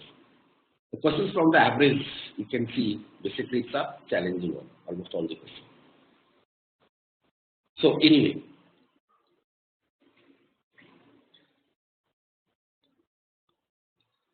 Okay. So basically there were only 3 questions which has been asked from the topic mixtures and solutions. So let's see all these questions. What is the answer for question number 1? The correct answer for question number 1 is option number C, which is 9.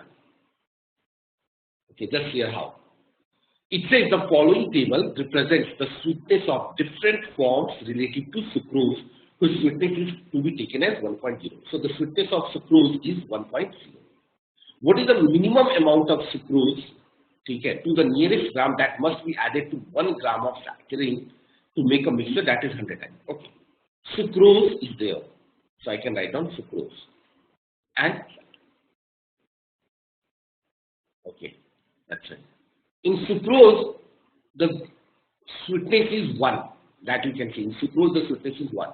In saccharin, that is 675. But by combining these two, we are going to get a sweetness which is 100 times glucose. So glucose is 0.74. Yes or no? So 0.74 into 100, that is 74. So the question is, in what ratio I should mix these two items? So I can use the alligation rule. That's very easy to apply the alligation rule. Okay. So 675 minus 74, that is equal to 601, and 74 minus 1 is 73. So the ratio in which these two items should be mixed to get a desired level of sweetness, that is of 74, they should be mixed in a ratio 601 by 73. Okay, 6100 by 73. And that should be equal to also, it says, what is the minimum amount of sucrose? So we do not know what is the quantity of sucrose that say. Let's say this is X, but we know saccharin we need to take 1 gram here. So this is equal to X upon 1. So this implies X is equal to 601 by 73. It is approximately how much? 8.23. Yes, 8.23. Okay. So the answer is 9 because I need a 74. So by taking 8 as answer, it will never be 74. It has to be more than 8.23. So the answer has to be 9. Is that clear? Some of you might say that, okay, 8.23, so they will mark 8. But remember, the moment you mark 8, so I will not get a sweetness of 74. Minimum, it has to be 8.3. So it has to be more than 8.3. So I will take 9. Can I move to the next question? You could have also used weighted average, but I am using this. Now, it says approximately how many times sweeter than sucrose is a mixture consisting of glucose, sucrose, and fructose. Okay. So glucose 0.74. So 0.74 into 1. Okay. Sucrose 1 plus 1 into 2. And fructose is 1.70. So plus 1.7 into 3. Divided by total of these values, that is 1 plus 2 plus 3. So what is this value coming out to be? I think that will be equal to 1.31. So the answer is option A. So this was an easy question. Any doubts to anyone? No. After CAT 99, there were 2 questions. Then in 2004, there was a 1 question here. What is the answer? That is A. Again, a very simple one. A milkman mixes 20 liters with 80 liters of milk here. So I can say in this jar, initially the quantity of milk, it is equal to 80. And water, 20 liters of water has been added, 20. And the total is nothing but that is equal to 100 liters. Okay. After selling 1/4, so 1/4 is out. And I am replacing it with the water. So we should work on which parameter? Since I am removing water, so we should work on milk. So milk left, it will be equal to 80. Initially 80 liters of milk is there. 1/4 is out. So 1/4 milk will be also out. So the quantity of milk left out will be 80 into 3/4. That is 60. Okay. So can I say it says the process is repeated only once. So the remaining water, it must be equal to 100 minus 60. Of course, water will be also out, but it has been replenished. So total volume is still 100. So water must be equal to 100 minus 60, 40. So the ratio is 40 by 60, which is equal to 2/3. And that is the answer.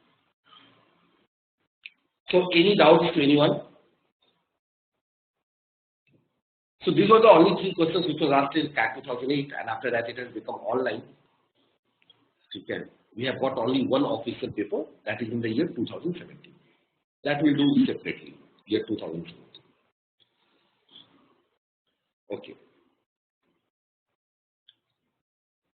So, good morning to all of you. Am I audible?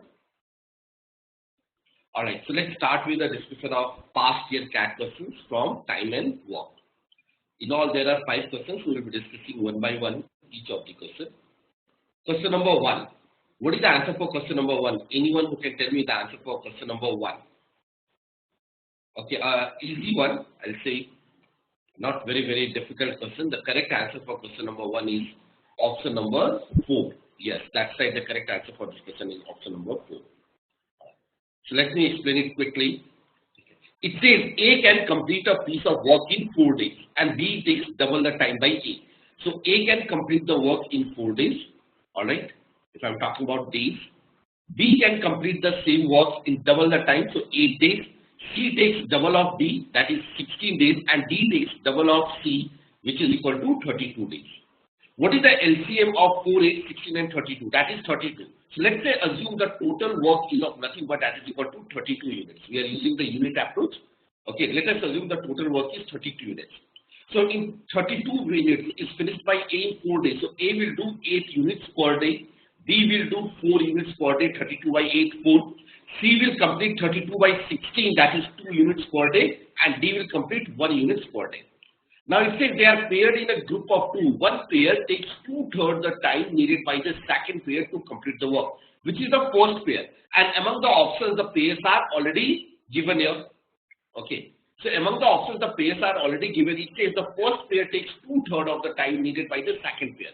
So if I'm talking about A and B, so A and B together they are doing 8 plus 4, that is 12 units of work. Yes or no? So time taken by A and B is equal to 32 by 12. Alright.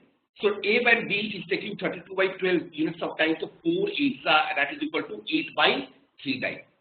Okay. Similarly, you can find out for another pair. If one pair is AB, the other pair has to be equal to nothing but that is C and D. So C and D together it is taking. Okay, it says one pair takes the time 2/3 of the time needed by the second pair, and I need to identify the first pair. If the first pair is taking 8 by 3, then the second pair 2 plus 1 is 3, so that is equal to 32 by 3. But if 32 by 3 is 1/3 of, or if 8 by 3 is 2/3 of 32 by 3, please tell me.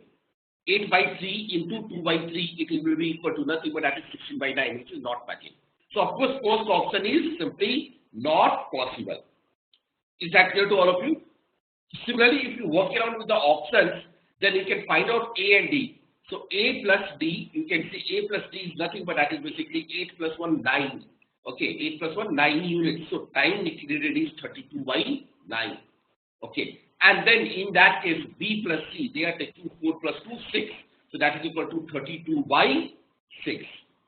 And remember, 32 by 9 is nothing. If I say 32 by 6 into 2 by 3, that will be comes out to be nothing but that will be equal to 32 by 9. So of course A plus D is taking 2/3 of the time in comparison with B and C. The correct answer is option D, A and D. Is that clear to all of you?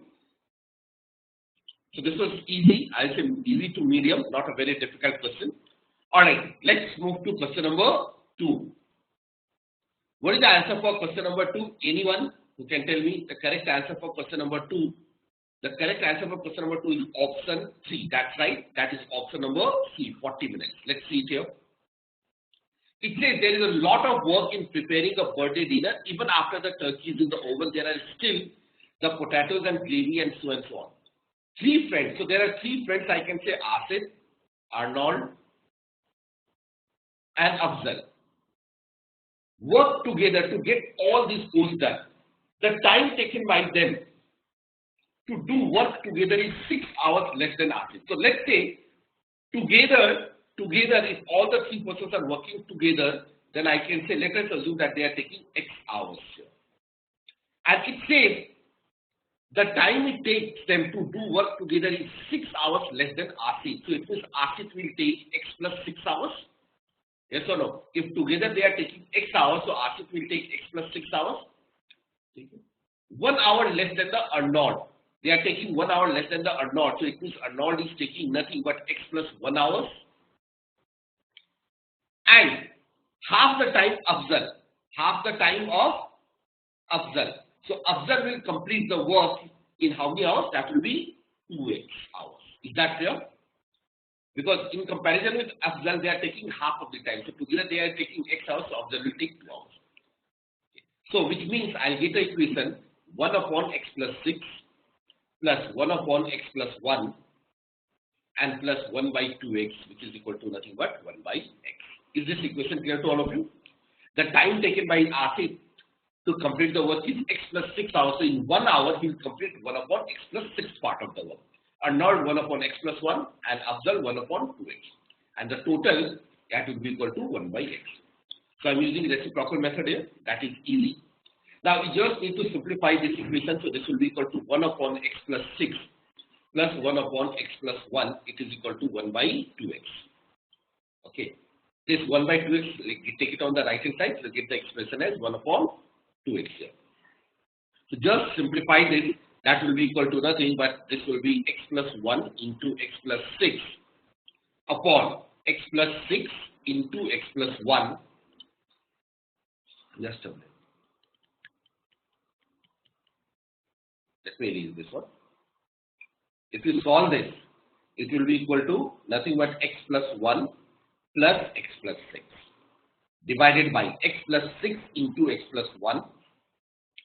It is equal to 1 by 2x. Simplify this, you get a quadratic equation which will be 3x square plus 7x minus 6 equal to 0, or from here this is x plus 3 into 3x minus 2, it is equal to 0. So this implies that x equal to 2 by 3 or minus 3. But remember, number of hours can't be negative. It can't be minus 3. So this implies x is equal to 2 by 3 hours. So 2 by 3 hours means 40 minutes. So the answer is option number C. Is that clear? Can I move to the next question? All of you please respond.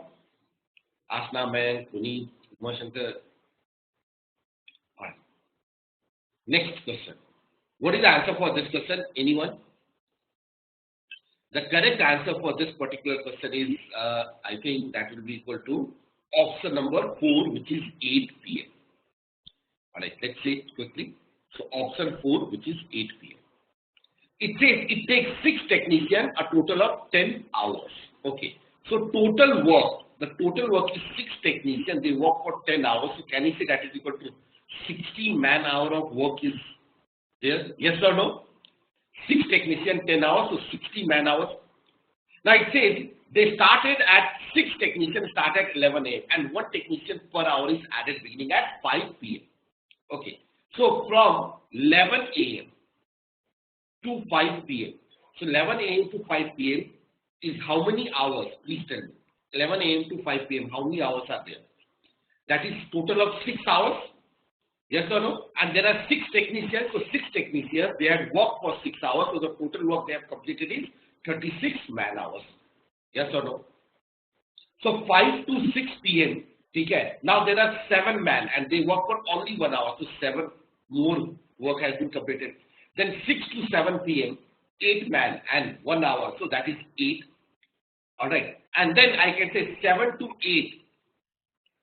7 to 8, not 7 into 8. 7 to 8 in time slot. There will be 9 people will be working. So 9 for 1 hour, so 9. And if you add all of them, 36 plus 7 plus 8 plus 9, what is this total value is coming out to be here?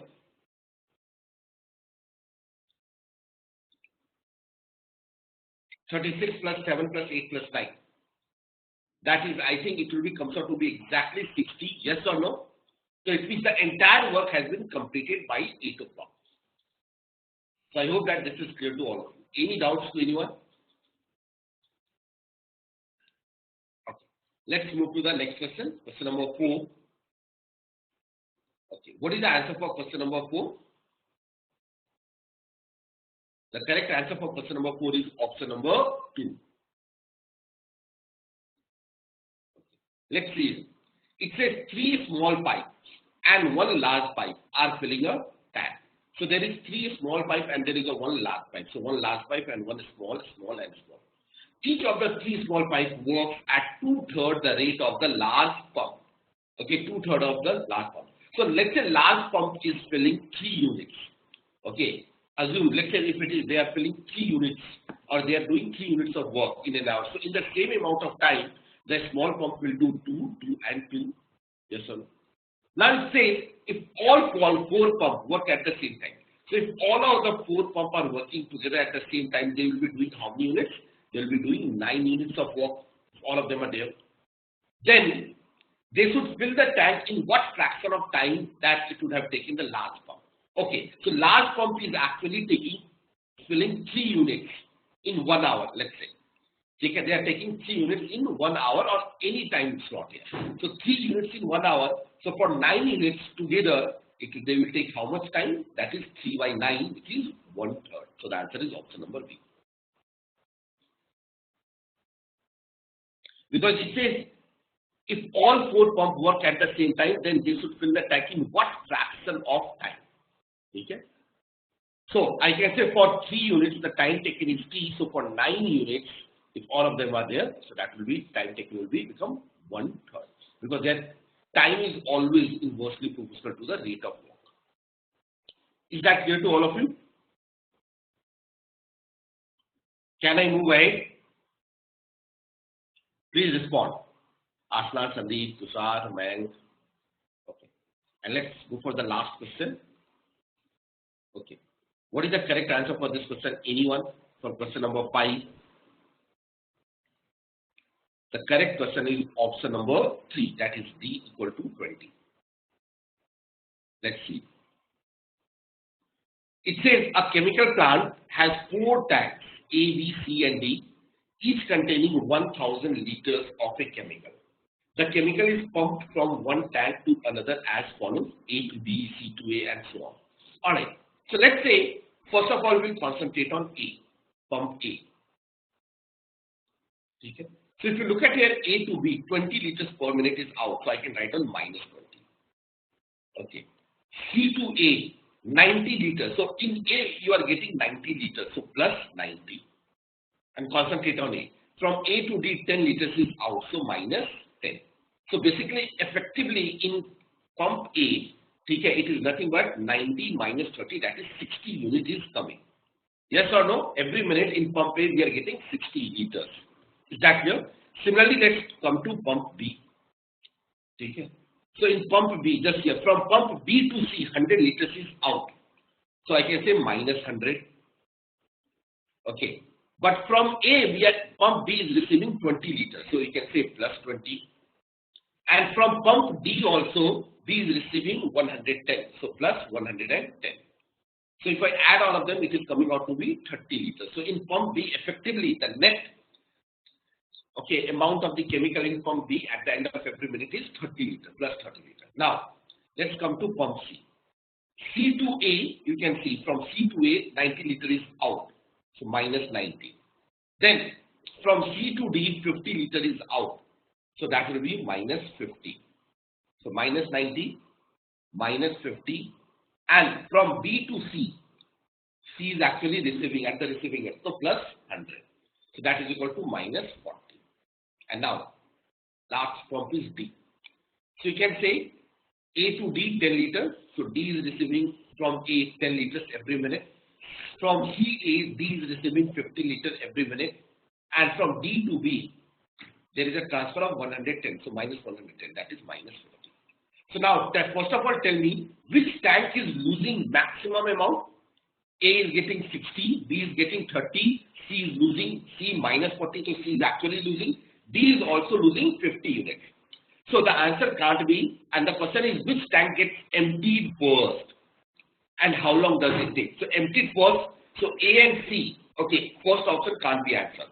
Of course, D is going to be emptied first. So the answer is either C or D, and it says how much time it will take. Okay, and the total volume is 1000 liters. So every minute it is losing 50. So 1000 liters, it will be equal to 1000 divided by 50. So the time needed here is nothing but that's equal to 20 minutes. So the correct answer is option number D. So is that clear to all of you? Question number 5, please respond. So if you look at the level of the question is not very easy, not very difficult. All of them are of the medium difficulty level. Number 1. Anyone who can tell me the answer for question number 1? The correct answer is option number B. Just see how. It says, Naujivan Express from Ahmedabad to Chennai leaves Ahmedabad at 6 a.m. Okay. So always make a habit of drawing a diagram whenever you are solving any question based on time, speed and distance. So Naujivan Express from Ahmedabad to Chennai leaves Ahmedabad at 6:30 a.m. So I can write down, let's say this is A, Ahmedabad, and train leaves from here at 6:30 a.m. in the morning. And it is traveling at a speed of 50 km per hour. Towards Baroda, this is B, Baroda, and the distance between these two stations is equal to 100 km. At 7 a.m., Howrah Ahmedabad Express leaves Baroda towards Ahmedabad at travels at 40 km per hour. So at 7 a.m., another train leaves towards A with a speed of 40 km per hour. Okay, and at 7:30 a.m., Mr. Shah.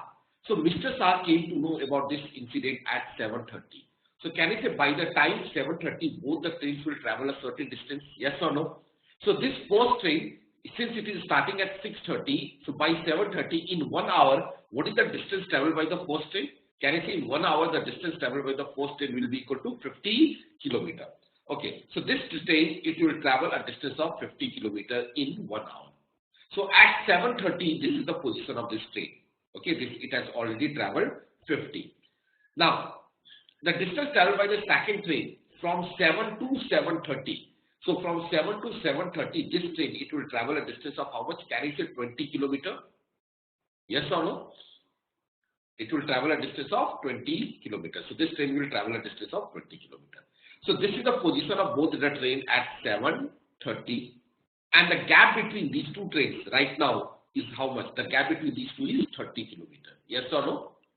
So the question is, at what time both the trains will meet? So the time is equal to nothing but distance upon relative speed. So the distance between both of them at 7:30 is 30 km upon relative speed. Since both of them are traveling towards each other, so the relative speed, it will be comes out to be equal to 50 plus 40. So relative speed will be 50 plus 40. So I can say 30 by 90. 30 by 90 is nothing but 1 by 3 hours, which is equal to 20 minutes. So the answer of this question is option number B, 20 minutes. Is that clear? Can I move to the next question? Now question number 2, 3, 4. So can anyone tell me what is the answer of question number 2, 3, 4? What is the answer of question number 2? The correct answer for question number 2, that was a very easy one, 49.5. For third, option A, 105. And for fourth, the answer is option B, which is 52.5 km. Now let's start with the discussion. Now remember, a lot of questions of time, speed and distance, they have been mixed with the geometry. The kind. It says a road network connects cities A, B, C and D. All road segments are straight lines. D is the midpoint of the roads connecting city A and C. So basically D is the midpoint. So if D is the midpoint, which means I can say that AD, the length AD, it is equal to nothing but that is equal to DC. These two lengths are exactly equal. Alright, these two lengths are equal. Now after that, roads AB and BC are at right angle. So this is a right angle triangle that we also know. This is a right angle triangle. Mr. X and Mr. Y leaves at 8 a.m. take different routes to city and reach at the same time. X is traveling from A to B to C. So the distance traveled by X is traveling had a distance AB plus BC. Alright. And okay, X takes the highway from A to B to C and travels at an average speed. Okay, so this is the total distance traveled by X at an average speed of 61.875 km per hour. Okay, Y takes the different route and AC. So Y is traveling only AC, which is basically hypotenuse, and travels at a speed of 45 km per hour on segment 80. It says, okay, Y travels with a speed of AC, and AC can be divided into two equal parts. Remember, AC is basically nothing but it is equal to AD plus DC. Alright. And the speed of Y on the segment AB is equal to 45 km per hour. and on the segment DC it is equal to 55 km per hour. So it's very easy to find out the average speed. Since the distance traveled is same, so average speed, we all know what is the formula for average speed. Average speed is always equal to, if the distance traveled for the two parties same, that will be equal to 2AB upon A plus B. So I can simply substitute this average speed. It will be comes out to be 2 into 45 into 55 upon 45 plus 55, and that will be comes out to be 49.5. So the average speed of y is nothing but that is equal to 49.5. Any doubts to anyone? In this case, Uma Shankar, Tushar, Puneet, Priyanka, Gagan, Ayush? No. So the answer of the first question is very easy. What is the average speed of y? Average speed of y is 49.5 km per hour. Now, the next part which is important here is, in the second question, I need to find out the distance traveled by y and the length of road segment BD. So the distance traveled by y during the journey. So y has traveled AC. So basically, what we are supposed to find out, we need to find out the length of AC. Okay, we need to find out the AC, as well as we need to find out the length of BD also. Okay, we need to find out the length of AC as well as BD. So in question number 3, it is basically I need to find out the length of AC. Yes or no? Length of AC. And in the last question, that is BD.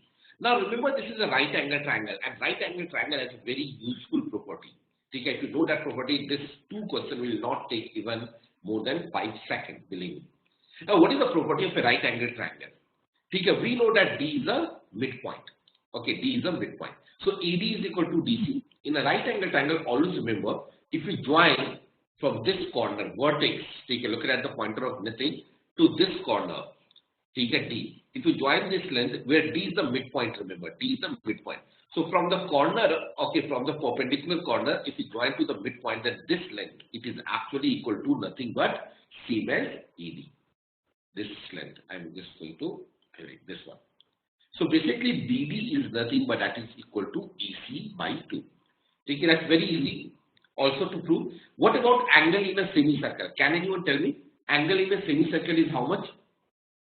You all know that property. What is the angle in a semicircle? That is always 90 degrees. Okay, so angle in a semicircle is always 90 degrees. So for example, let's say if I draw a circle like this one.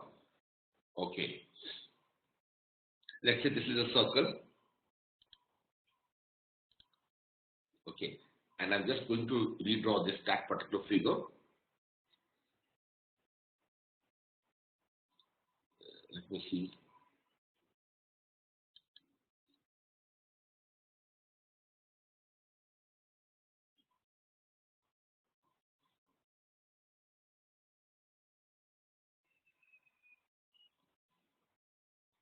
Okay, so like this is the figure which is given to us.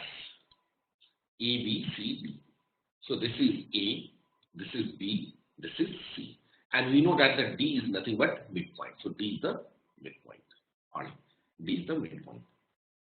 And this angle is 90 degrees. So can you say in this case, all these 3 lines, the length AD, BC and BD, they are nothing but radius. AD is equal to DC, which is equal to BD, and all of them are nothing but basically the radius of the circle. Yes or no? You all agree with me? Yes? Okay. Angle in a semicircle is 90 degrees, so that's why the right angle triangle will draw a circle like this one. So all these are here.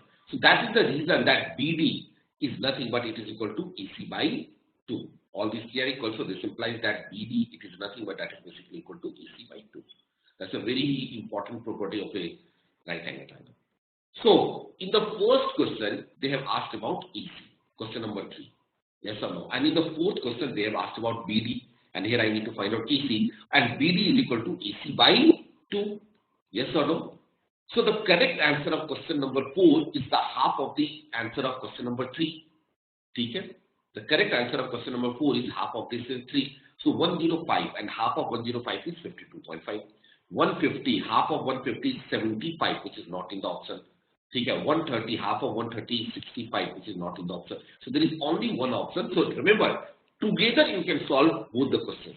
Question number 3 and 4, you can solve it together. 105 and the half of 105 is 52.5. 5. So the correct answer is A and B. Is that clear to all of you? There is only one option. I have solved it with the help of the options here, which is satisfying these properties. Any doubts to anyone? Please tell me yes or no. Now, there are other ways. If you go for actual calculation, it will be yes. Why not? If there are options are given and I know this result, okay, that BD is equal to AC by 2, and in this question AC was asked, in this question BD was asked. So why cannot? I can use the options effectively. Is that clear to all of you? Now, what should be the exact way? That also I'll discuss with you. Now, just here. We all know in a right angle triangle, we know the application of Pythagoras theorem. Alright. So, if we know the Pythagoras theorem, we can use the Pythagoras theorem to solve this question here. The first thing which is important here is, we all know that is AB square. Okay, AB square plus BC square, it is equal to EC square. AB is equal to 100. That is given to us, 100. So, I can say 100 square. Okay, plus BC square. Okay, is equal to AC square. Okay, so distance AB is equal to 100. BC square we have no idea. Okay, this is one of the relationship. You can leave that. AB square plus BC square equal to EC square. Also, it is given that X is traveling on this distance with an average speed of 61.875 km per hour. Okay. And Y, we know average speed for Y is equal to nothing but that is 49.5. Okay. And remember, both X and Y reaches to C exactly at the same time. Yes or no? It says reach at the same time. Let me highlight that point here also. Both the person reaches at the same time. So both the person start at 8 AM and both the person reaches also at the same time. So starting time and ending time is same for both the person. So which means I can say the time taken by X is equal to time taken by Y. Okay, time taken by X is equal to time taken by Y. What is the time taken by X? That is total distance. X has traveled 100 plus BC upon average speed. That is equal to 61.875. What is the time taken by Y? That is equal to total distance. Total distance is AC. Yes or no? And AC can be written as nothing but that is equal to AB square. That is 100 square plus BC square. So 100 square plus BC square upon average speed, that is 49.5. So this is one equation, but solving this equation will take a time. Okay. So if you solve this equation, you can find out the value of BC, substitute the value of BC here, and then you get the value of EC. Alright, then you will get a value of EC. So of course, with the help of these two equations, you can find out BC as well as length of EC also. Once you find out the length of AC, then you can find out the length of BD also. But that is going to be time consuming. Okay. So I hope that this question is clear to all of you. So can I move to the next question? Please respond, all of you. Okay. So let's 5 and 6. What is the answer for question number 5 and 6? The correct answer for question number 5 is C, which is 8.9 liters. Alright, 8.9 liters. And the correct answer for question number 6 is A, which is option number 1. So these two are easy. Let's finish it quickly. It says Rajiv reaches from city B to city A from city A in 4 hours. So basically Rajiv is taking 4 hours, driving at a speed of 35 km per hour for the first 2 hours and 45 km per hour for the next 2 hours. Okay. Aditi follows the same route but drives at 3 different speeds. So Aditi's speed is 30, 40, 50, covering an equal distance in each of these speed segments. The two cars with a similar with petrol consumption characteristic, that is mileage, shown in the figure below. Okay. Now, the first question. The amount of petrol consumed by Aditi for the journey is. So first of all, I need to find out Aditi has traveled a speed with 30, certain distance with a speed of 40, certain distance with a speed of 50. And also it has given, take care, it says she has covered an equal distance in each of the segment. Okay, she has covered an equal distance in each of these segment that is given to us. Okay. So what is the total distance traveled by Aditi? Okay. Now, first of all, I need to find out the total distance. So if you look at here, Raju takes 4 hours, speed of 35 and speed of 45. So I can find out the total distance. Let's say the total distance here, if I look at it from the Raju point of view, he has traveled with a speed of 30 for the first 2 hours and speed of 45 for the first 2 hours, for the next 2 hours. So the total distance, it is equal to 160.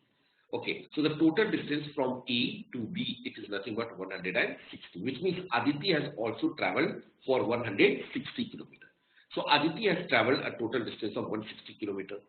Okay, with these 3 speeds. Okay, so Aditi has traveled 160 by 3 with a speed of 30, 160 by 3 with a speed of 40, and 160 by 3 with a speed of 50 in 3 equal parts, because he has covered the same distance. Okay, and I need to find out what is the mileage. So at a speed of 30, the mileage is how much? At a speed of 30, mileage is 16. At 40, it is 24. At 50, it is 16. Okay, so petrol consumption, it will be divided by 160 by 3 divided by how much? I think 16. Yes, 16 divided by 24 and divided by 16, and the addition of these 3 values. Solve this, you get the answer as approximately 8.88 liters. So the answer is option C. Is that clear to all of you? This was an easy. Now, sixth, Zohaib would like to drive Aditi car over the same route from A to B and minimize the petrol consumption. So if I need to minimize the petrol consumption, so it means at what speed Zohaib should travel so that to minimize the petrol consumption? Tell me. The mileage should be higher. If the mileage is higher, is only if my petrol, if I am traveling with a speed of 40, because if I am traveling with a speed of 40, my mileage is higher. Mileage is higher means my petrol consumption is very, very less. So speed of 40 and this is 24. So I can say Zohaib should travel the entire distance with a speed of 40. Okay. So the total distance he is traveling with a speed is 40, and at a speed of 40 the mileage is nothing but that is 24. So petrol needed, the amount of petrol needed here is nothing but that is 160 upon 24, which is equal to 6.67 liters. So the answer is option A. So any doubts to anyone now in these 6 questions? No. All right. So I hope that it is clear. So great.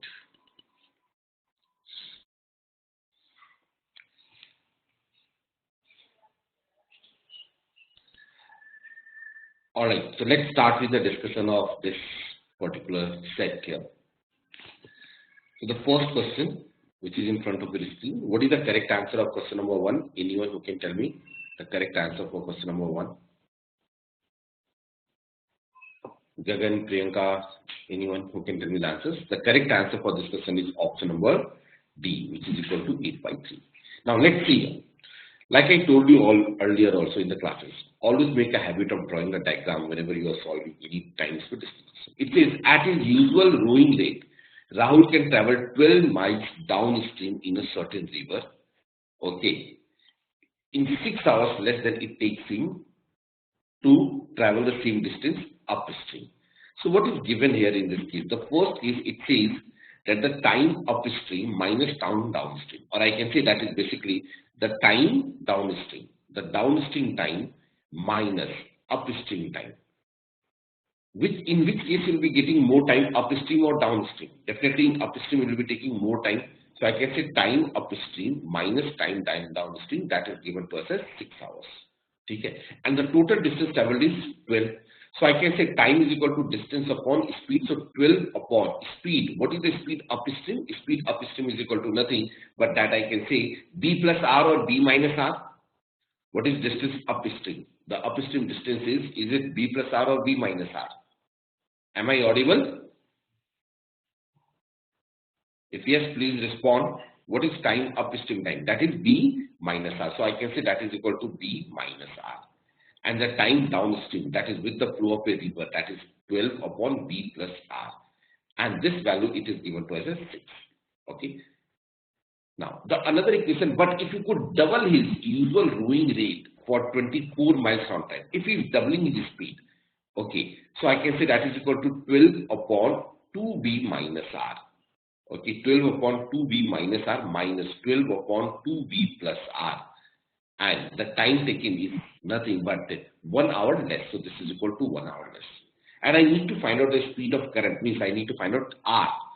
Now, what should be the way? Now, at times if you see this equation, so you think that it is a very difficult equation, but no. Simply simplify. From the first equation, what will I get here? If you simplify the first equation, from here I'll get 12b plus 12r minus 12b plus 12. So that way it will be equal to 24r, which is equal to 6 into b square minus r square. Any doubts to anyone? Yes or no? Or further you can simplify this. This is nothing but basically 4r is equal to b square minus r square. Similarly, from the second equation, take care. If you take the LCM and simplify this, 12 to the 24b, and here minus 24b, it will get cancelled. So I'd say 24br plus 12r plus 12r, that is 24r. So 24r, that is equal to nothing but that is equal to 2b whole square, that is 4b square minus r square. Now, the question here is, what are we supposed to identify? Whether we need to identify the speed of the river or speed of the boat. Of course, I need to identify the speed of the river. So if I need to find out the speed of the river, so from the first equation, substitute the value of b square in the second equation. Yes or no? And what is b square? B square is equal to nothing but 4r plus r square.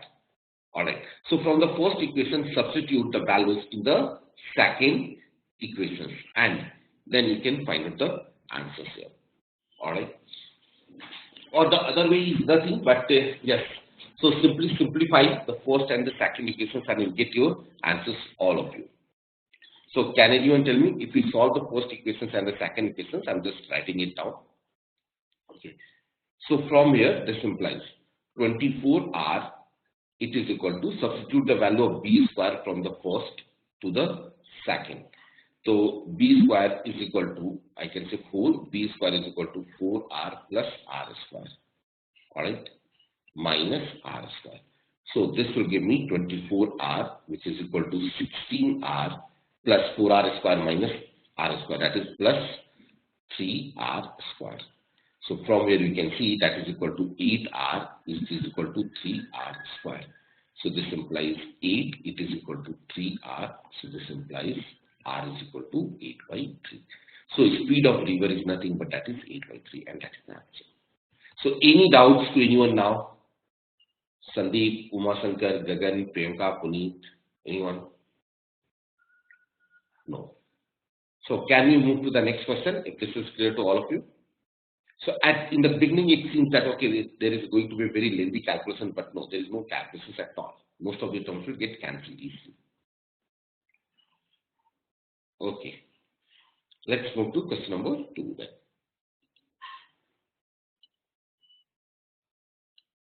It's the same thing. I have explained the same way, the way I have taught you in the classes. Alright? But here there is nothing, there is no ratio and proportion applications here in this case because the speed has been become doubled. Alright? Now, question number 2. What is the correct answer for question number 2?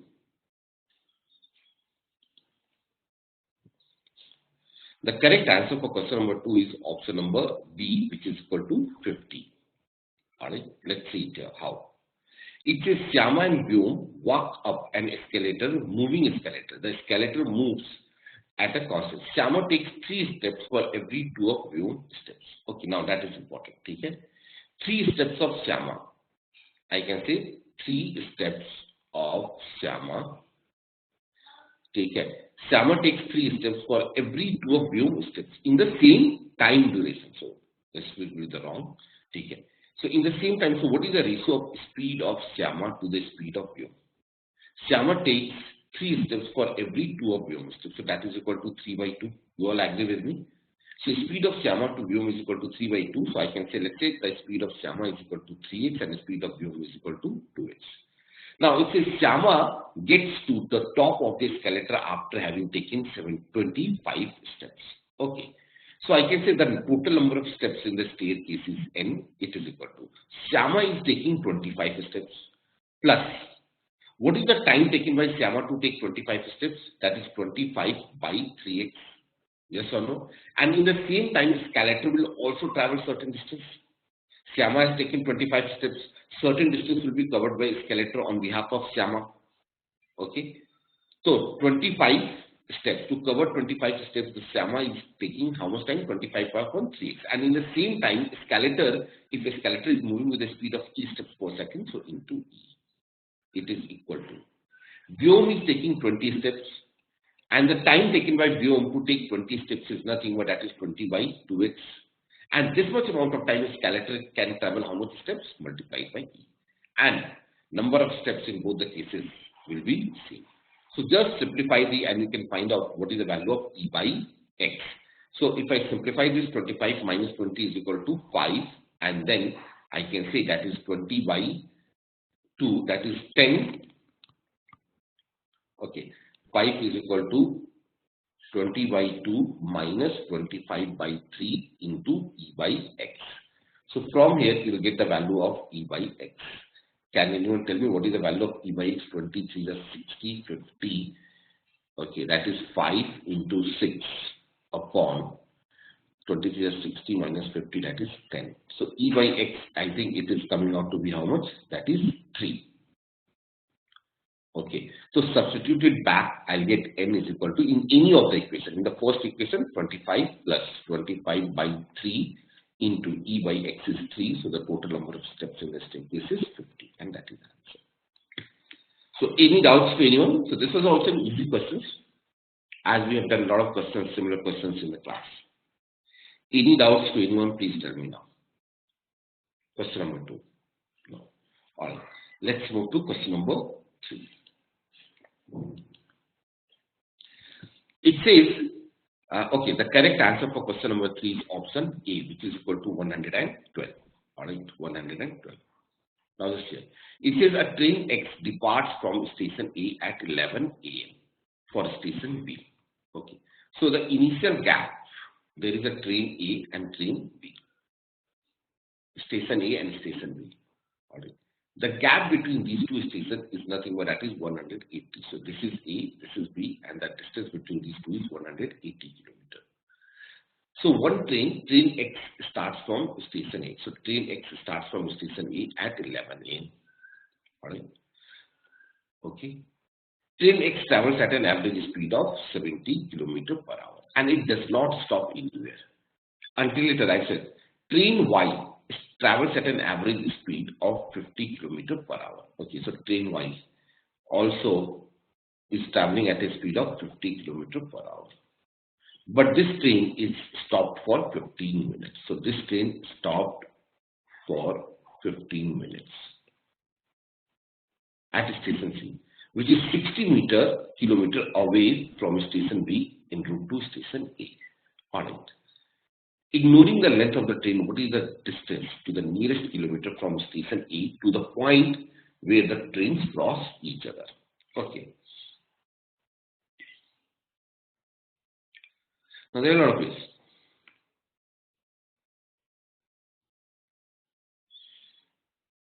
First of all, tell me one thing. Both the trains meet at a distance of something which is 60 kilometers away. Okay. So train Y, both the trains started at exactly at 11 a.m. That is given to us. Both the trains started at exactly 11 a.m. But train Y, it has stopped for 15 minutes. So let's say if I say they are meeting after T hours. Okay. So if they are meeting after T hours, so what will happen in that case if they are meeting after T hours? The first train, okay, the first train, it has traveled for T hours, or train A. Okay, I am saying let they meet after T hours. Okay, so if they are meeting after T hours, so the train A has traveled for T hours, yes or no?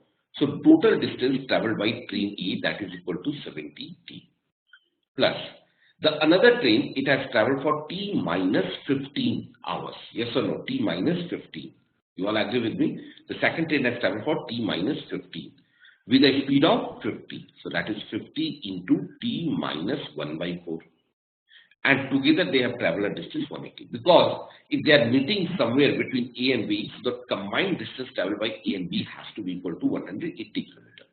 So I can say 70t, the distance traveled by train X, distance traveled by train Y is 50 into t minus 1 by 4. Because it has stopped for 15 minutes and total distance is 180. So from here, if you simplify this, you get the value of like this one 727t plus 50, that is equal to 120t 50 by 4, that will be equal to 192.5. So t is equal to 192.5 upon 120. I hope that it is clear. Now, so the train will, both the trains will meet after this much time. So the question is, at what distance they get from station A? From station A. So alright, so we can say the train will meet at, okay, I can say train will meet at, that is equal to 70 into 192.5 upon 120. And if we simplify this, that will be, comes out to be approximately 112 km. So any doubts to anyone now? Please tell me. Because it is starting from point A, so that's why I have taken 70 into this much time. So train A will travel, train X will travel 112, so they will meet at a distance of 112. Now there can be other alternative method also. Okay, if you think carefully. I'm saying method 2. We know that the train Y, it has stopped for 15 minutes. So what is the distance traveled by train Y in 15 minutes? Tell me. What is the distance traveled by train Y in 15 minutes? Okay. So the distance traveled by train Y in 15 minutes is equal to 50 into 1 by 4, yes or no? So if this is point A and this is point B, and in the 15 minutes, the train Y can travel 50 into 1 by 4. 50 into 1 by 4 is equal to how much? 50 by 4, that is 12.5. So let's say it is actually starting from this point P and this is 12.5 km. So this is 180 and what 12.5? 192. So now we can say that there is one train starting from point A, another train is starting from point B. Okay? And both of them have started at exactly at 11 AM. So after how much time they will take? And whenever they will meet, the ratio of distance is always equal to ratio of speed, yes or no? The ratio of distance will be always equal to ratio of speed. So let's say the train X travel distance X. We do not know what is that X here. Okay. The train X will travel a distance X. So I can say train A has traveled a distance X. Train Y in the same time it will travel a distance of how much? 180 plus 12.5, that is the total distance. So I can say that is equal to 190, or even you do not need to do in this way. Okay. The speed of the train X is 70 and the speed of the train Y is 50. So you need to divide total distance 192.5 in the ratio 7:5. So the train X will travel how much distance? 7 by 12 into 192.5. And if you simplify this, that will be equal to 112 approximate. So this is the answer. Is the second approach also clear? Initial distance between A and B is 180. Train Y has stopped for 15 minutes. So let us assume that in 15 minutes it can travel 12.5. So instead of starting from point B, let's start train Y 12.5 meters behind. Now you can see both the trains started at the same time and none of them has stopped. So whenever they meet, the ratio of distance equal to ratio of speed, and the ratio of speed is 7:5. So ratio of distance will be also 7:12. So the train which starts from A, it will travel 7 by 12 into total distance 192.5, which is 100. So you can use any of these two approaches. So Gagan, Sandeep, Priyanka, Umashankar, anyone has any doubts, please ask me.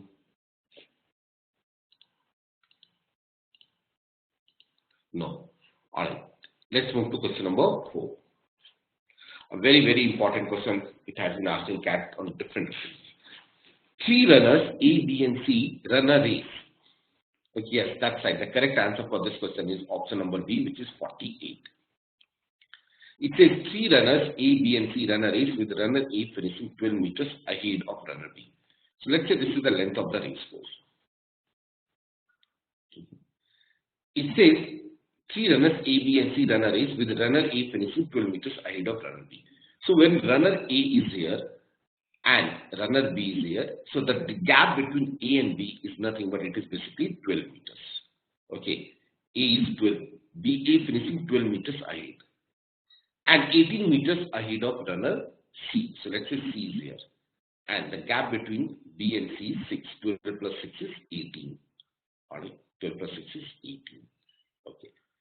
So now if the total distance is D, it means when A traveled and B and C, I can say. When A traveled D, the distance traveled by B will be equal to D minus 12 in the same time and distance traveled by C will be equal to D minus 18. Now in the second scenario, while runner B finishes 8 meters ahead of runner C. So when B finishes the race, the gap between B and C is of only 8 meters. Okay, the gap between B and C is of only 8 meters. It means when B is traveling a total distance of D, C is traveling D minus 8. But ratio of speed of B and C, it will be always same. So we know that the ratio of speed of B by speed of C, that is always equal to distance traveled by B to the distance traveled by C. Okay. So what is the ratio of speed of B and C here? So I can say this implies distance traveled by B in the first case, that is D minus 12 upon D minus 18. And in the second case, distance traveled by B is D and distance traveled by C is D minus 8. Simplify this, you get D is equal to 48. And that is the answer. So any doubts to anyone in this question, please tell me. So the correct value is nothing but that is equal to 48.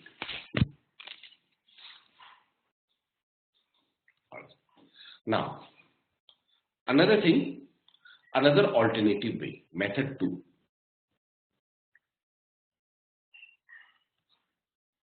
Try to understand the logical approach. We know there is a A and then B and then C. When A finishes the race, the gap between A and B is 12 and the gap between B and C is 6. So this is 6 and then this is 12. When B finishes the race, the gap between B and C, it is increased by how much? The gap is 8 meters. So if you look at here, basically the gap between B and C, it has increased by 2 meters, yes or no? Initially, when A finishes the race, the gap between B and C is 6. When B finishes the race, the gap between B and C is 8. So the gap has increased by 2 meters. Okay. So I can go for the simple unitary method. Okay. That when to increase the gap by 2. Okay, sorry, this is 8. Okay. To increase the gap by 2. Okay. Distance traveled by B, it is equal to 12. Yes or no? Because when B reaches the finishing edge, it means B has actually traveled only 12. When B traveled 12 meters, the gap between B and C increased by 2. But total gap for the entire race, the gap between B and C is 8. So I can say to increase the gap by 8, that is 2 into 4, 8. The total distance traveled by B must be equal to 12 into 4, which is equal to 48. So if the overall gap between B and C is 8, the total distance traveled by B is 48. So B has traveled a total of 48, so it means the length of the race course is nothing but that is 48, and that is that.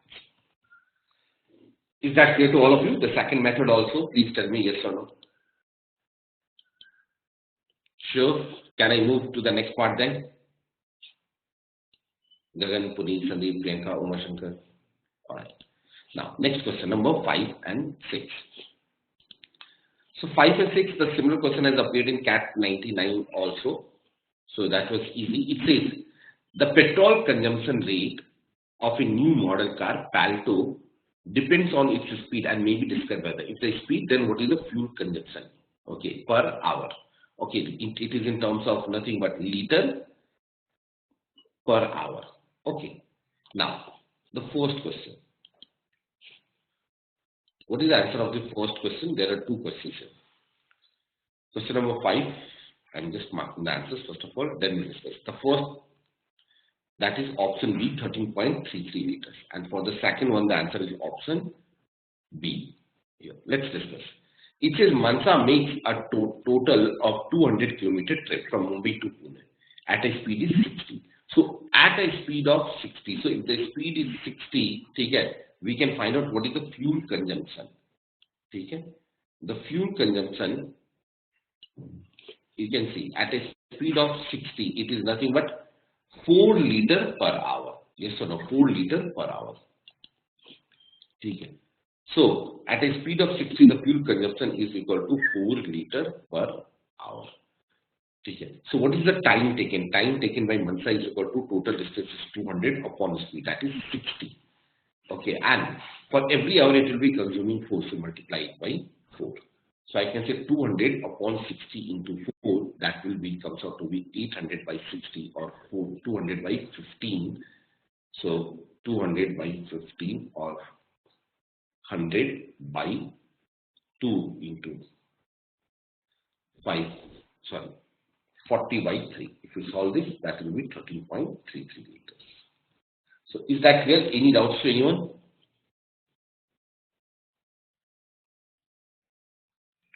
Okay, that was it. Now, Mansa would like to minimize the fuel consumption for the trip by driving at an appropriate speed. How should she change? So she wants to minimize the fuel consumption. So if she wants to minimize the fuel consumption, the fuel is consumed minimum when the speed is 40. Yes or no?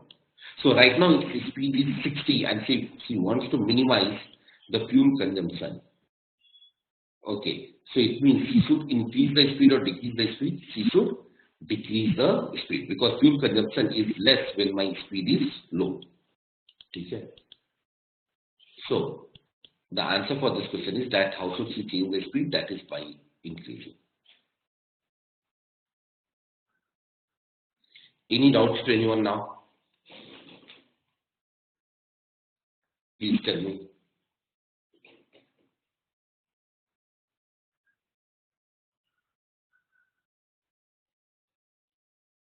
Okay. Or you can even calculate that if she is driving, if the speed is, let's say, the speed is equal to 40 kilometers per hour. So the fuel consumption that will be equal to 200 by 40 into 2.5. Okay, 200 upon 40 into 2.5. So 200 upon 40 into 2.5, that will be comes out to be 12.5 liters. And as you can see, it has been actually the fuel consumption, it has been decreased. So that's why at a speed of 40, the fuel consumption has decreased. So you can say the answer has to be option number B, decrease the speed. So I hope that it is clear. Any doubts to anyone now? No. Okay. So we'll stop here now.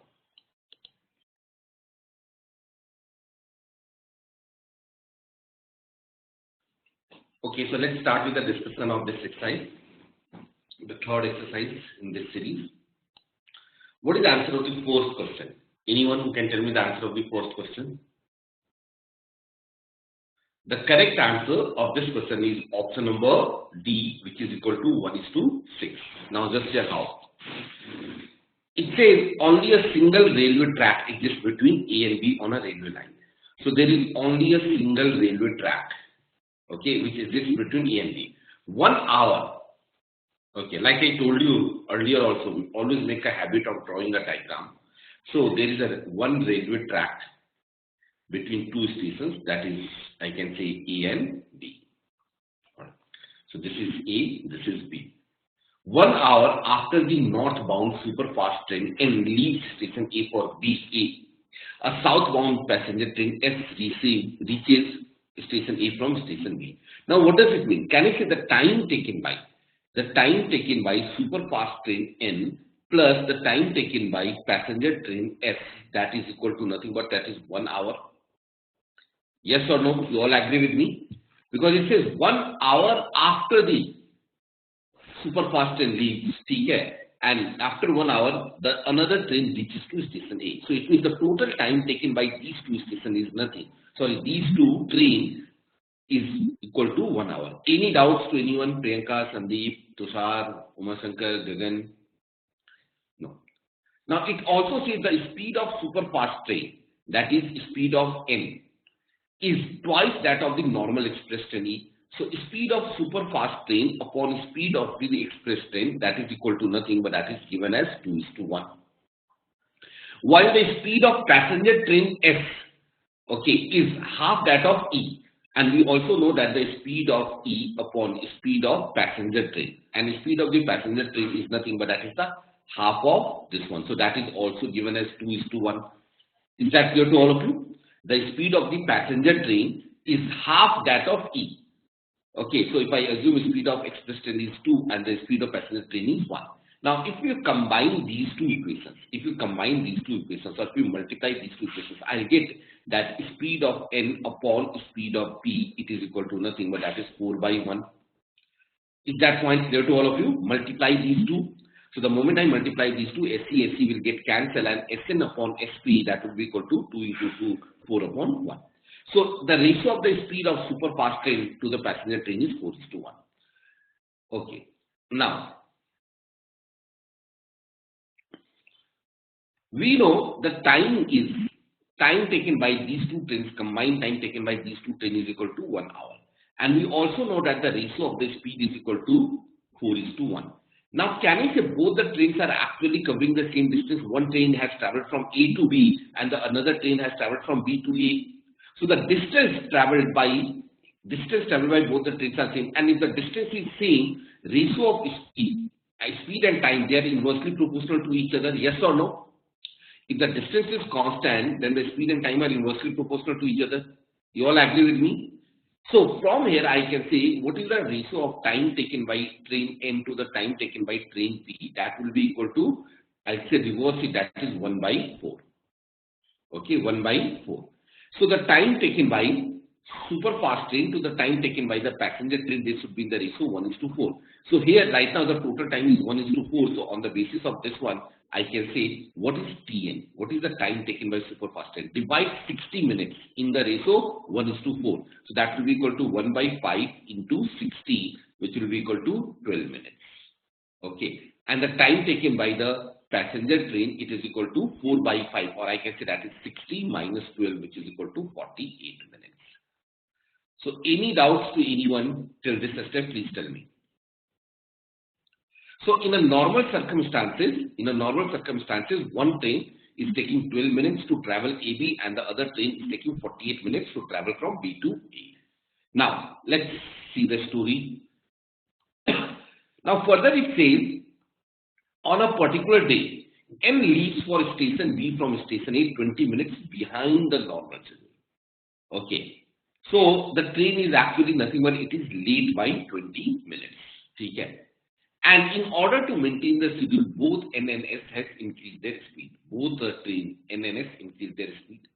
If the super fast train doubles its speed. Now, remember, super fast train doubles its speed. So on a particular day, what is going to happen? Can I say on a particular day?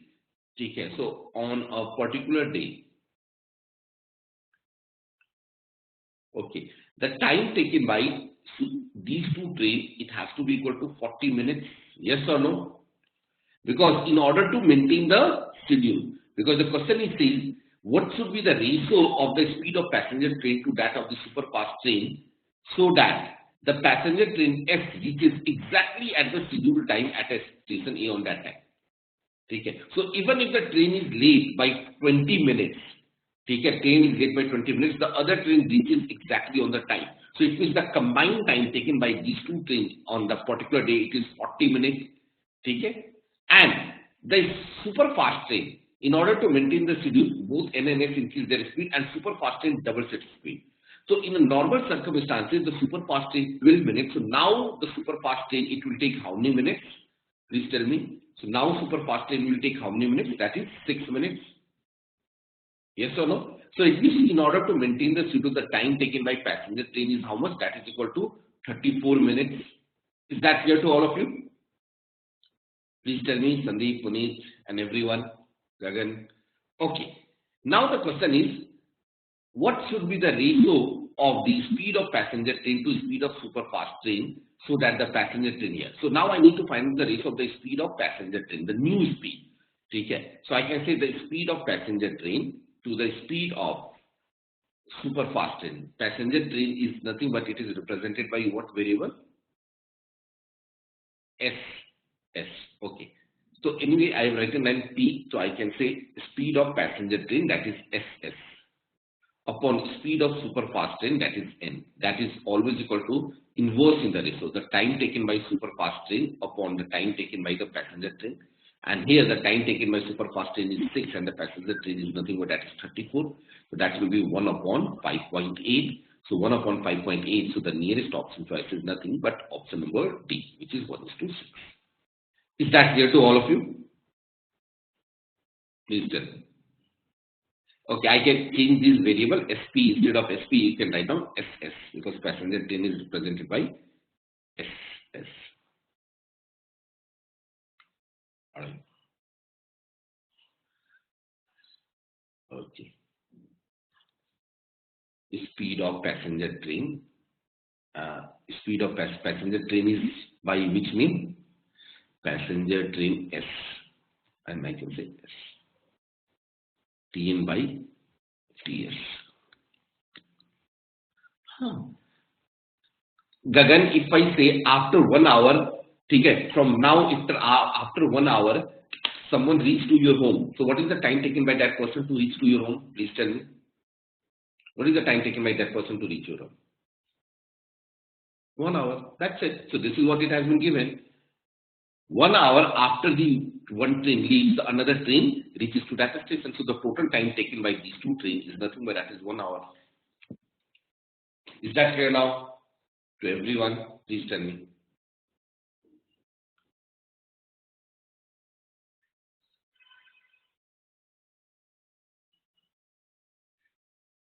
Okay. So I'm just changing these variables to avoid any confusion later on.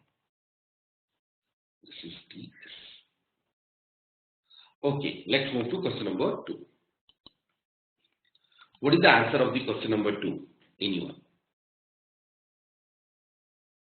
The correct answer for question number 2 is option number B. Let's see. It says a train approaches a tunnel AB. So there is a tunnel AB. Okay, I can mark this as tunnel AB. Inside the tunnel is a cat located at a point that is 3/8 of the distance AB measured from the entrance A. Okay, 3/8. So I will divide my point in these two parts. Let's say this is point C. Okay, this distance is equal to 3x and this distance is equal to 5x. Is that clear? So it will be 3/8 from this one. So 3 is to 5, 3 plus 5 is 8. When the train whistles, the cat runs. So train is coming from somewhere, from where we do have no idea. So let's say the train is here at this particular point. Okay, and the initial distance between train and the point A, the entrance, I can assume, let's say this distance is equal to y. Okay, this distance between train and the A is y. So when the train whistles, the cat runs. If the cat moves to the entrance of the tunnel A, the train catches the cat exactly at the entrance. So in the first case, if the cat is moving from C to A, if the cat is at point C. So if the cat is moving towards A, both cat and the train reaches exactly at point A, yes or no? So what is constant? Distance or speed or time? Please tell me. What is constant? As soon as the train listens to the whistle, see that the train reaches from this point to A and the cat reaches from C to A. So can you say the time is constant in the same time? And if the time is constant, ratio of speed, I can say speed of train, okay, to speed of cat, that is equal to the distance traveled by train, which is y upon distance traveled by the cat, which is equal to 3x. Is the first equation clear to all of you now? Please tell me. Okay. Now in a second case, it says, if the cat moves to the exit, so instead of traveling towards entrance, if the cat moves to the exit, it means cat is traveling from C to B. Okay, so if the cat is traveling from C to B, the train catches the cat at exactly at the exit. So in the second case, the cat has traveled a total distance of nothing but that is from C to B 5x, and the train is starting from here to B. So train has traveled a total distance. Look at both the pointers.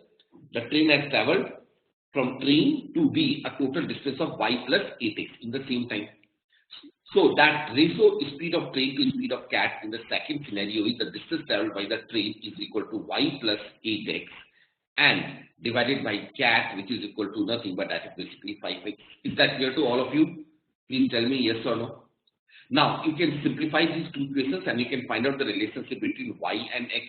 What is this value it is coming out to be? This implies cross multiply, I'll get 5xy, it is equal to 3xy, okay, plus 8x squared.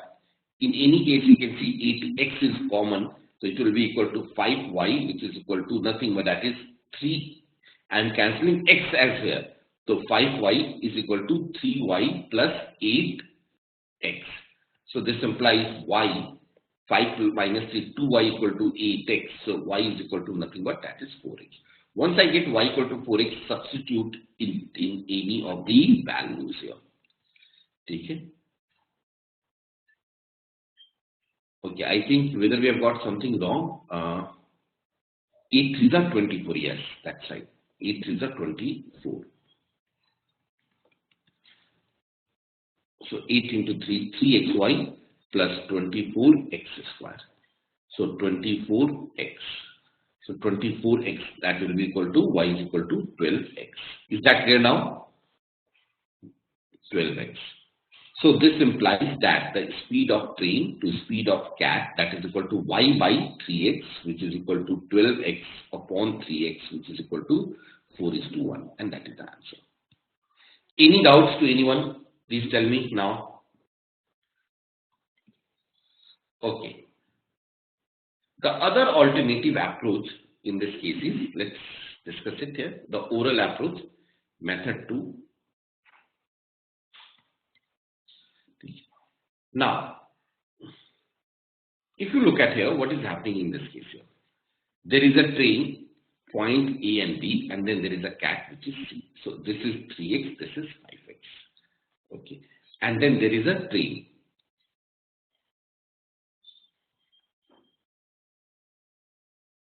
Okay. Now, when the cat starts from C towards A, if the cat is moving from C to A, and in the same time the train has moved from 3 to A. So can I say when the train reaches to point A, the cat has traveled a distance of 3x, yes or no? When the train reaches to point A, the cat traveled a distance of 3x. So can I write down this one? When train reaches to A, okay, cat traveled 3x, yes or no? That is toward A. So can we say if the cat traveled 3x, so in the second scenario when they are meeting at point B, so by the time the train will reach to A, the cat will again travel 3x in the opposite direction. I say, let's say this distance is equal to 3x and this is equal to 2x. Yes or no? Let me mark this point as D. Is that clear to all of you? Okay. Now, when the train is at point A, cat is at point D. Yes or no? When the train reaches to point A, cat has traveled 3x distance, so cat will be at point D, that is 3x. Distance, cat needs to travel 2x and the train needs to travel 8x. Yes or no? The train needs to travel from A to B a total distance of 8x and the cat needs to travel from D to B a total distance of 2x in the same time. So I can say speed of train to speed of cat, that is equal to 8x by 2x, which is equal to 4:1, and that is the answer. Any doubts to anyone in any of the approaches? Please tell me before I move to the question number 3. No. So can I move to the next question? Question number 3. Okay. Now, what is the answer for this question? Question number 3. Please tell me. The correct answer for this question is, of course, option number C, which is equal to 1.5 minutes. Okay, let's see.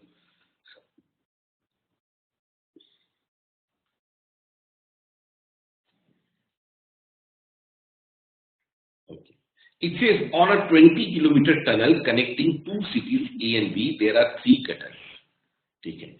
On a 20-kilometer tunnel connecting between two cities. So this is a tunnel of length 20 kilometers. So let me write down tunnel. Its length A and B. There are 3 gutters. The distance between gutter 1 and gutter 2. So I'll say, let's say there is a gutter 1. Mark this point at G1. And the gutter 2, Let's say this is equal to G2. It says the distance from CTA.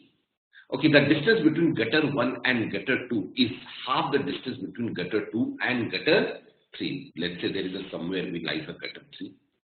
Okay, so if I am assuming the distance between gutter 1 and gutter 2 is equal to y, then the distance between gutter 2 and gutter 3 will be equal to 2y. Is that clear to all of you? Okay.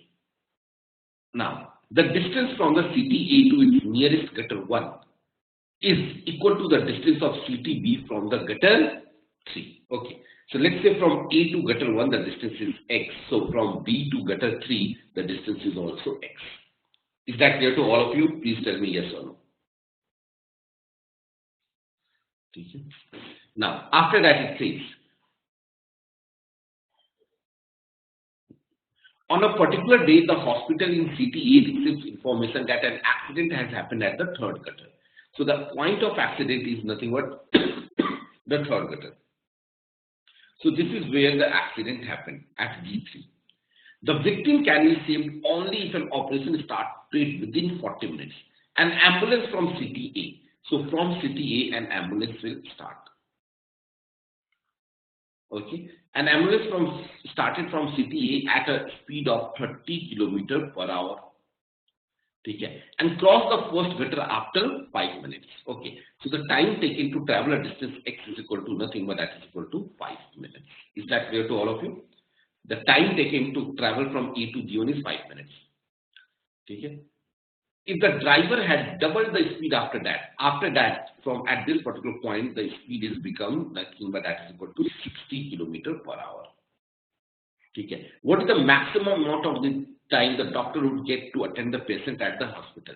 Assume 1 minute is elapsed for taking the patient into and out of the ambulance. Okay.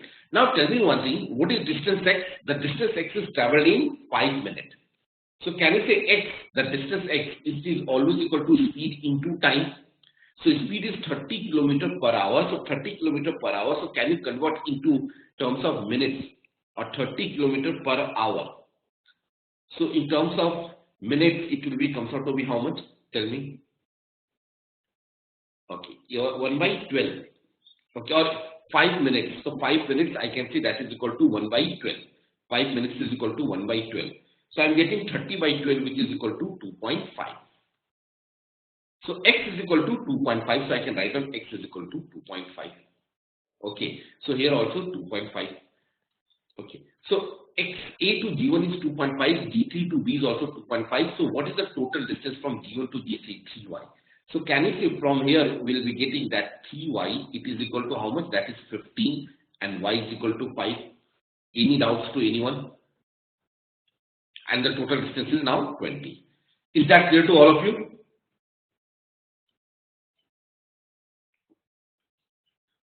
Okay. All right. Now, so tell me what is the time taken from G1 to G3? Okay, so I'm writing down time taken to travel G1, G3. Okay, the total distance is equal to 15. Okay, 15 kilometer upon speed of the train. Speed of the train is now 60. So 15/60 that is equal to nothing but that is 1/4 hour which is equal to 15 minutes. Okay. So the total time taken to travel from G1 to G3, that is the time taken from G1 G2 plus time taken from G2 G3, that will be equal to 2.5 plus 5 plus 15, that is 5 plus 15 which is equal to 20 minutes. Any doubts to anyone?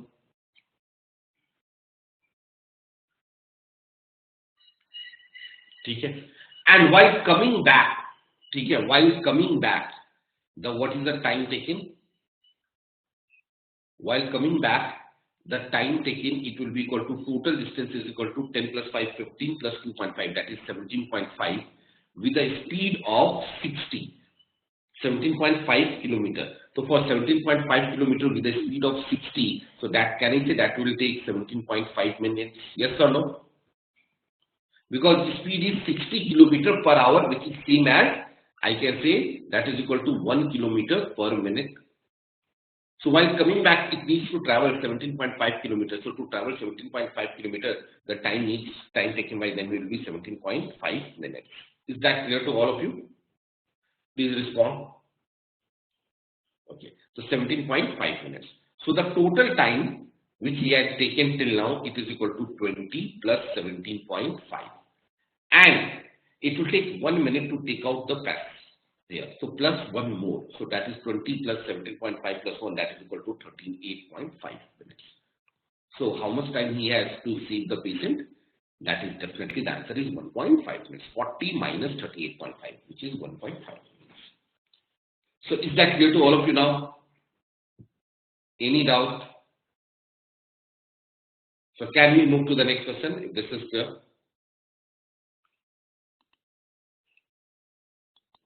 Okay. Now, question number 4. It says in a 4,000 meter race around a circular stadium. So there is a circular stadium that we all know. Okay. The circumference of the circular stadium is equal to 1,000. So we know the circumference of this circle, it is equal to 1,000 meter. The faster and the slowest runner, let's say this is my starting point. The faster and the slowest runner reaches the same point at the end of the 5th minute for the first time after the start of the race. Okay.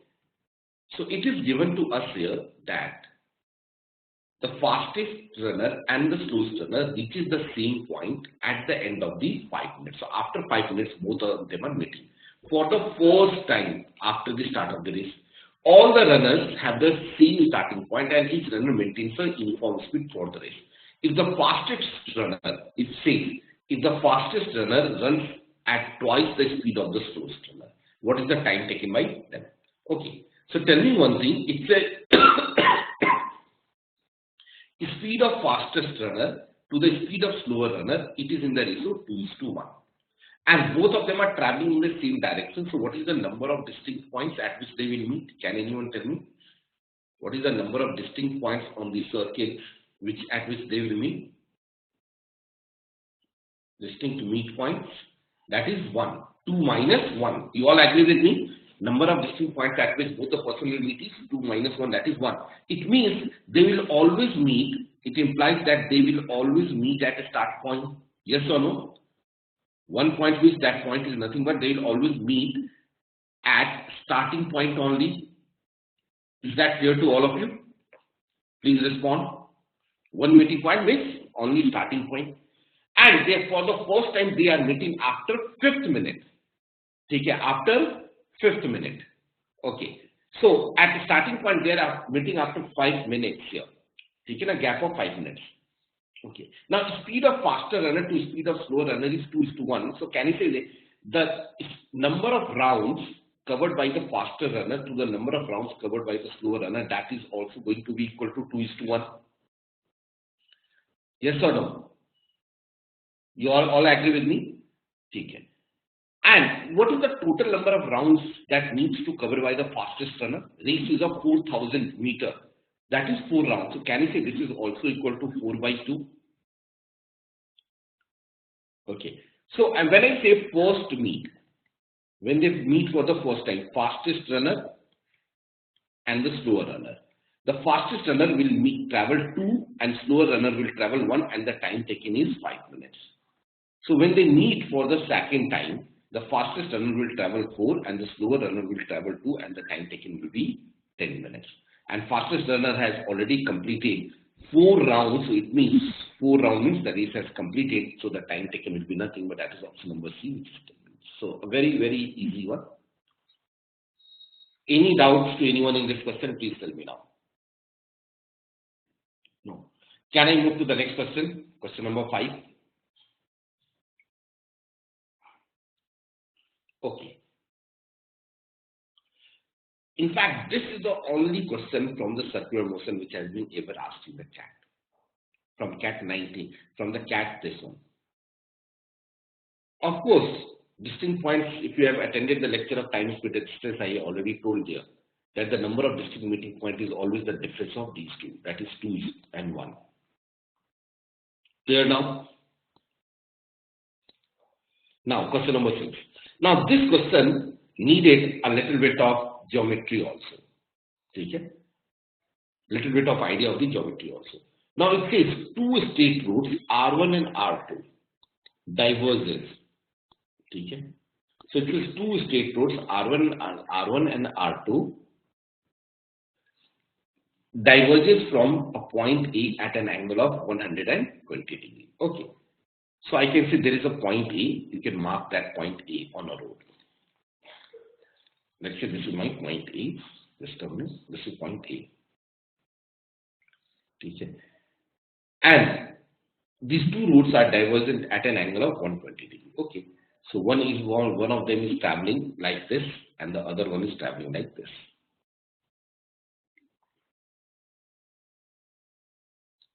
And the angle between these two is nothing but that is given to us as 120 degrees. So this angle, it is equal to 120 degrees. Okay.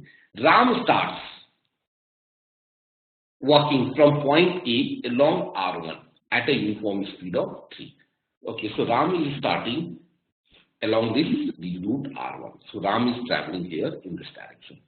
With what speed? With a speed of 3 km per hour. So Ram's speed is 3 km per hour. Shyam starts walking at the same time from A along R2. So this is R2. Okay, with a uniform speed of 2 km per hour. So Shyam is traveling in this direction. Alright, so I'm writing down here. Shyam is traveling in this direction with a speed of 2 km per hour. Okay. There is a straight line path connecting B and C. Okay. So there is a straight line path connecting B and C, so you can connect these 2 points now. So let me connect these 2 points, that is B and C.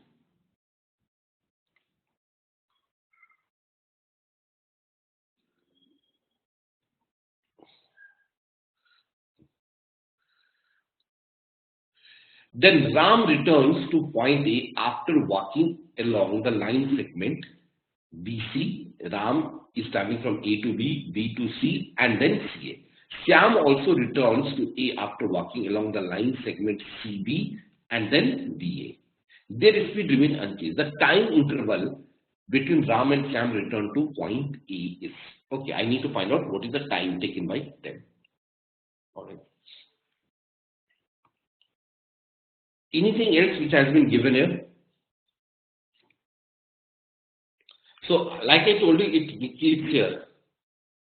Now, it says they continue walking for 4 hours along their respective roads and reaches B and C on R1 and R2. Yes or no? So, they have traveled for 4 hours. So, if they have traveled, let me highlight that point also. So, if they have traveled for 4 hours, okay, they will travel certain distance. So, in 4 hours, what is the distance traveled by the Ram? Can anyone tell me? In 4 hours, what is the distance traveled by the Ram? That is equal to 12. That is 4 into 3, 12. You all agree with me? What about Puneet and everyone else? Okay. So I can say the distance AB, it is equal to 4 into 3, which is equal to 12. And what about the distance AC?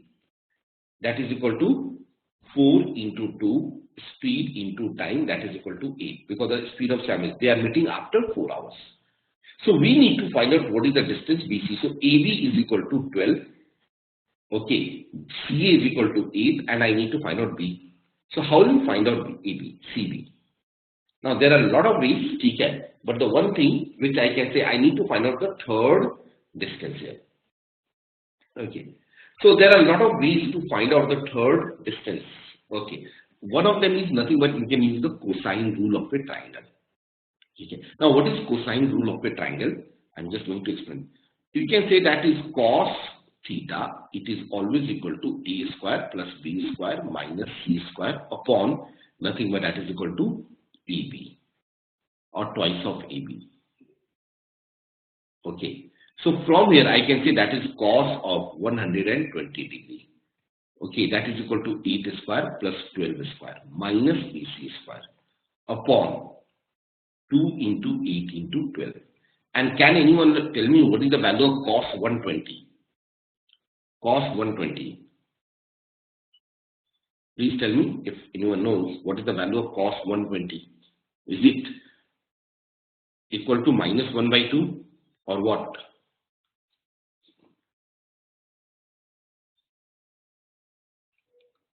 What is cos 120? ये तो पता होना चाहिए सबको. What is the value of cos of 120 degree? Please tell me, anyone? Yes, that's right. Cos 120, it is equal to sure minus half, that is cos 90 plus 30, that is cos 90 plus 30 is equal to minus sin 30, that is equal to minus half. So from here you can say this is minus half, it is equal to 8 square plus 12 square minus BC square upon 2 into 8 into 12. So can anyone tell me, solve this equation and tell me what is the value of BC? All of you please solve this and tell me what is the value of BC.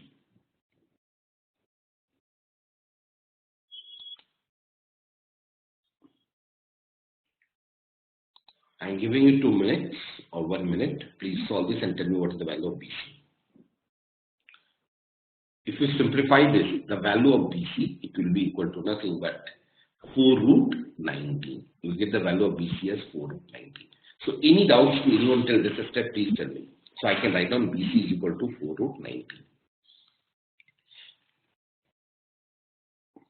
Is that clear to all of you? Please respond.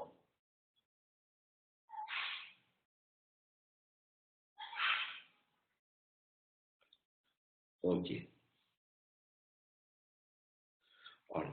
So once you get BC is equal to 4 root 19, then after that, the question is the time interval between Ram and Shyam return to the point A. Okay.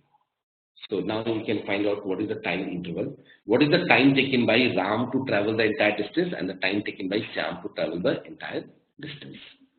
Okay. So I can say the time taken by Ram to travel the entire distance. Now they have already 4 hours, so I do not need to count those 4 hours again. Ram has traveled BC and then he has returned to BA. Sorry, Ram has traveled AB and then BC. So that is 12 plus 4 root 19. Yes or no? So Ram has traveled 12 plus 4 root 19 with what speed? With a speed of 3. Ram has traveled not 12 but 8 plus 4 root 19. So Ram has traveled 4 root 19 plus 8. I am not taking the initial 12 meter because that has been already taken. So Ram has reached to B and Shyam has reached to C after 4 hours. So from point B, he has traveled B to C 4 root 19 and then C to A, which is 8. So to travel 4 root 19 plus 8, the time needed will be distance upon speed, that is equal to 3. And then what is the time taken by Shyam? The time taken by the Shyam will travel from C to B and then B to A. So C to B is nothing but that is 4 root 19 and plus A, which is equal to 12. With what speed? That is 2. And I need to find out the gap between these two here. Okay? So I can say time taken by Ram minus time taken by Shyam. That will be, after simplifying this, it will become out to be 2 root 19 plus 10 by 3, and that is the answer.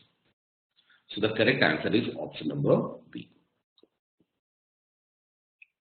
Any doubts to anyone now? Please tell me in this question.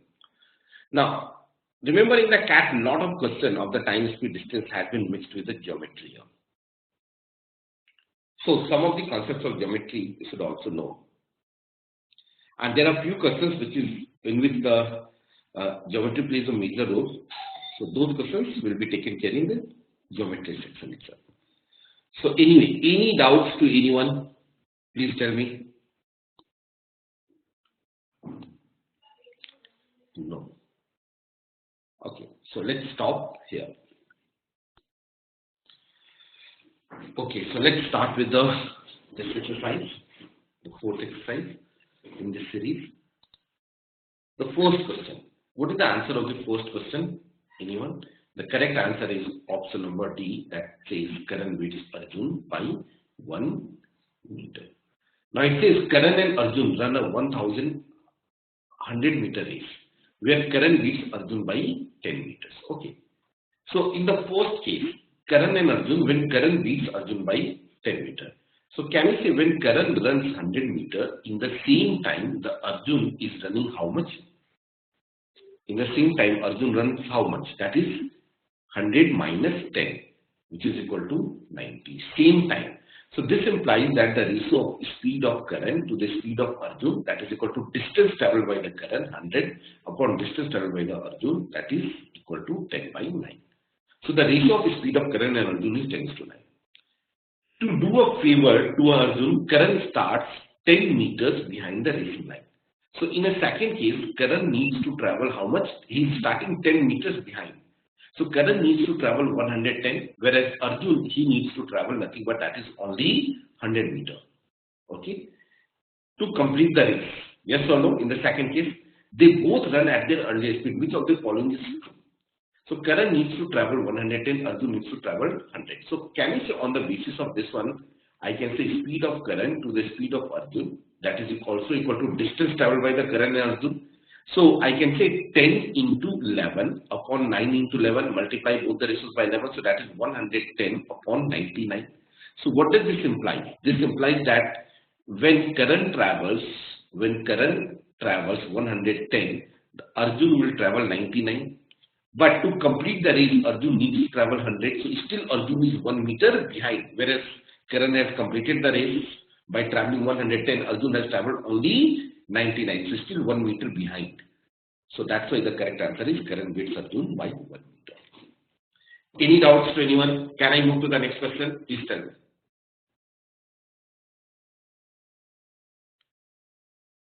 Gagan, Tushar, Sandeep, Priya. Okay. Now, try to solve question number 2. What is the answer of question number 2? The correct answer for this question is nothing but that is option number B. Now, it says if a man cycles at 10 km per hour, he arrives at a certain place at 1 p.m. So we know speed and then time. When the speed is 10 km per hour, he arrives at 1 p.m. If he cycles at 15, then he will arrive at the same station at 11 a.m. At what speed he should travel to reach there at 12 noon? Yes or no? 12 noon. Now, distance is constant here. Yes or no? Distance is nothing but that is constant. In all the 3 cases, distance is constant. So here, if you look at your time, 11, 12, 1, they are forming a series of AP. Yes or no? 11, 12 and 1, they are forming a series of AP. And we have discussed that if the distance is constant, if the time is in AP, then the speed will be always making a series of what? That must be HP, harmonic progression. So the middle term is nothing but the harmonic mean of other 2 numbers. S is equal to harmonic mean of the other 2 numbers. That is 2 into 10 into 15 upon 10 plus 15, which is equal to 12 km per hour. There are other methods also, but this is a faster way if you are able to observe this pattern. Any doubts to anyone? Can I move to the next question now? Third, what is the answer of question number 3? Please tell me. The correct answer for this question is, of course, option number C. It says 2 boats are traveling at 5 and 10 km per hour. So there are 2 boats, the distance, and they are traveling at a speed of 5 and 10 km per hour. Okay. How far apart are they 1 minute before the collision? So let's say here is A, one of the boat, here it is, and another boat is B. Okay, this boat is traveling with a speed of 5, this boat is traveling with a speed of 10, and I say this is the distance D, which is 1 minute before the collision. Okay, the distance between 1 minute before the collision, I'll say. Okay. Yes or no? So we know that both of them are traveling towards each other. So distance, this distance D, it is equal to nothing but speed into time. And both of them are traveling towards each other. So that is 5 plus 10. And into time is equal to 1 minute, means 1 by 60. Because after 1 minute, I can say after 1 minute, both the boat will meet at certain point. So basically, they meet in 1 minute Okay, this is the position before, 1 minute before the collision. So the distance is equal to 15 by 16, which is equal to 1 by 4 kilometers, and that is the answer. Any doubts to anyone in question number 3? Please tell me. No. Can I move to the next question then? 4th. Okay. What is the answer for question number 4? Let's see. Discuss that. Okay. It says a sprinter running on a circular path of radius s, radius r meters. Her average speed is pi r during the first 30 seconds, pi r by x2 during the next 1 minute, and so on. What is the ratio of the time taken for the nth round to for the previous round? Always remember one thing: if the result is true, then it must be true for any values of n. Yes or no? If the result is true, it must be true for any values of n. You all agree with me? So I can say the time taken, the time taken for the second round to the time taken for one round. Let's try to identify only that thing and we'll get the answers. Because n can be anything and our options are not in terms of n. If the option is not in terms of n, it means the result can be true for any values of n. So let's take n equal to 2. Okay. So her average speed is pi r during the first here. Radius. So there is a circle. Okay. Radius is equal to r. Radius is r. So what is the circumference of this circle? Circumference of this circle is nothing but that is 2 pi r. Okay. So what is t? The time taken to complete first round. Her average speed is pi r during the first 30 seconds. Okay. Now here it is given 30 seconds pi r by 2 here. So I'll say first 30 seconds. So you can probably tell me one thing here. Distance. First 30 seconds. What is the distance traveled in the first 30 seconds? Please tell me. That is half minute. Speed into time. That is equal to pi r. Just a minute. Let me make a table. That will be easy for you. Okay? Time and speed and the distance. Okay. For the first half minute, the average speed is pi r. So the distance travel will be equal to nothing but that is pi r into 1 by 2. That is pi r by 2. Okay. Is that clear to all of you? Next case. Next 30 seconds. Okay. Pi r by 2 during next 1 minute. So next 1 minute, the speed will be equal to pi r by 2. So 1 into pi r by 2, the total distance travel will be equal to pi r by 2. Then pi r by 4 during the next 2 minutes. So 2 minutes and I can say pi r by 4. So the distance is pi r by 4 into 2. Pi r by 4 into 2, it is equal to nothing. But that will be equal to again pi r by 2. Yes or no? And I'll say next, that is 4 minutes. At the end of 4 minutes, the speed will be nothing but pi r by 8. So that will be equal to again the distance is pi r by 2. So if you observe, okay, in every cycle the distance traveled is pi r by 2, pi r by 2, pi r by 2 and pi r by 2. So what is the time taken? If I add all of them, can you say that will be equal to 2 pi r? Yes or no? So basically for a quarter of a circle, pi r by 2 is nothing but 1/4. All the distance are 1/4. So basically in each of the cycle, they travel 1/4 of a circle. You all agree with me? In every part they are traveling 1/4 of a circle. Okay. So I can say in the denominator now, if you look at here, first half minute, then 1 minute, and then 2 minutes, and then 4 minutes. That will be the total time taken to complete one round. Is that clear to all of you? Please tell me, yes or no? Any doubts? Okay. And the question is, what is the ratio of the time taken for the nth round? So time taken for the second round to that for the previous round. So time taken for the second round, that will be equal to nothing but can you say 8 plus 16 plus, you can say it is getting double, plus 32 plus 64. Solve this value and tell me what is this expression. It will be here. So here you can say 8 plus 16 plus 32 plus 64. What is 8 plus 16 plus 32 plus 64? That is 8 plus 32. 8 plus 32 is 40. 64 plus 6 is 80, that is 120. So 120 upon 7.5. So 120 upon 7.5, that will be comes out to be approximately equal to how much? Can anyone tell me? That is 16. So the correct answer for this question is option number C, which is 16.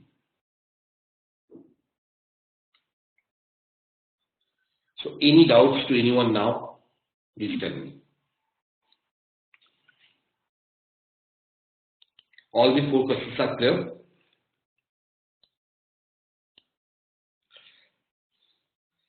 Okay, so let's start with the discussion here. Question number 1. What is the answer of the question number 1? Anyone who can tell me the correct answer for question number 1? The answer is option number D, 4.72. Now just here. It says a jogging path has 2 identical circular tracks touching each other and the regular track including the 2 circles. Okay. So I can say this is jogging track. In fact, let me draw a rectangle here like this, and then there is a circle.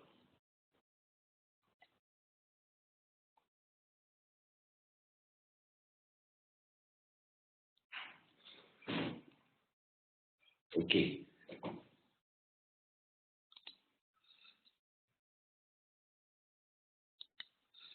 Just a minute. And then I need to draw another circle.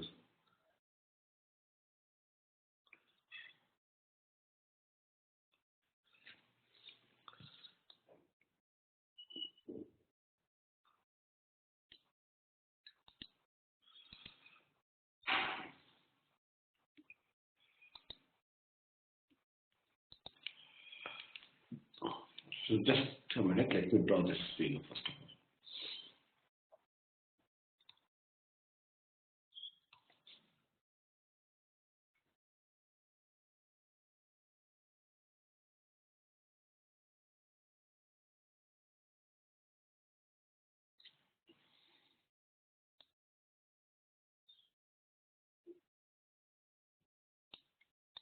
Okay, so basically both the circles are touching. A jogging track path has a 2 identical circular tracks touching each other and a rectangular track enclosing the 2 circles. The edges of a rectangle, like it is, the edges of a rectangle are tangential to the circle, that you can see. The edges of a rectangle are tangential. 2 friends, A and B, started jogging simultaneously from the point where one of the circular track touches the smaller side of the rectangular track. Okay, where one of the circular track touches the smaller side of the rectangular track. So one of the circular track touches the smaller side of the rectangular track. Okay, so I can say, let's say this is nothing but that is my starting point.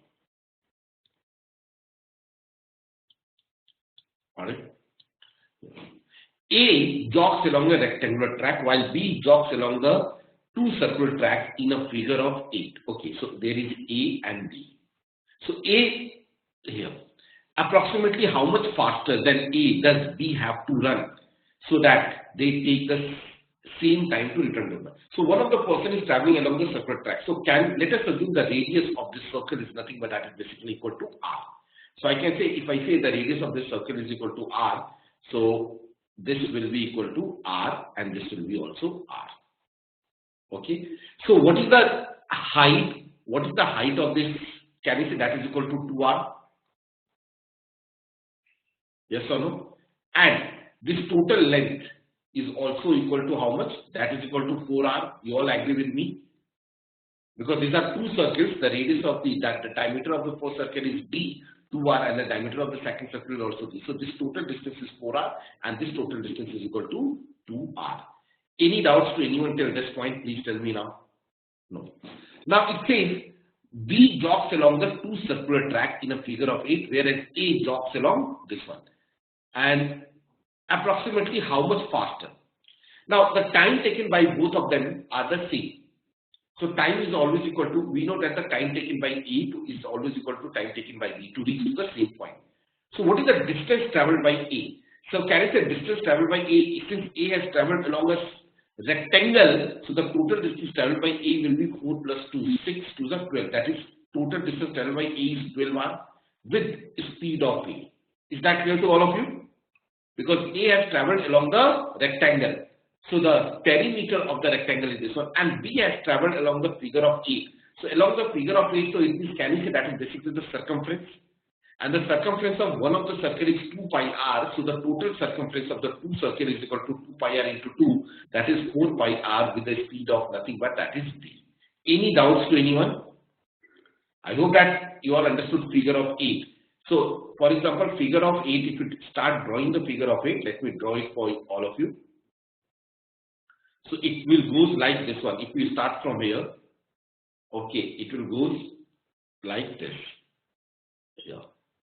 Alright, and then you can continue, and then figure of it will go like this, and then 8 will be completed. So basically it is nothing but two circles. So circumference of the circle is 2 pi r, so 2 pi r into 2 here. So from here you can find out, the question is how much faster than A does B have to run so that they take here. So what is the ratio of the speed of A to B? So from here I can say speed of A upon speed of B. That is equal to 12r upon 4 pi r. R and R will get cancelled, 12 upon 4 pi. So from here I can say speed of A to speed of B. That is equal to 12 upon pi is equal to 22 by 7. So 4 into 22 by 7, that is goes on.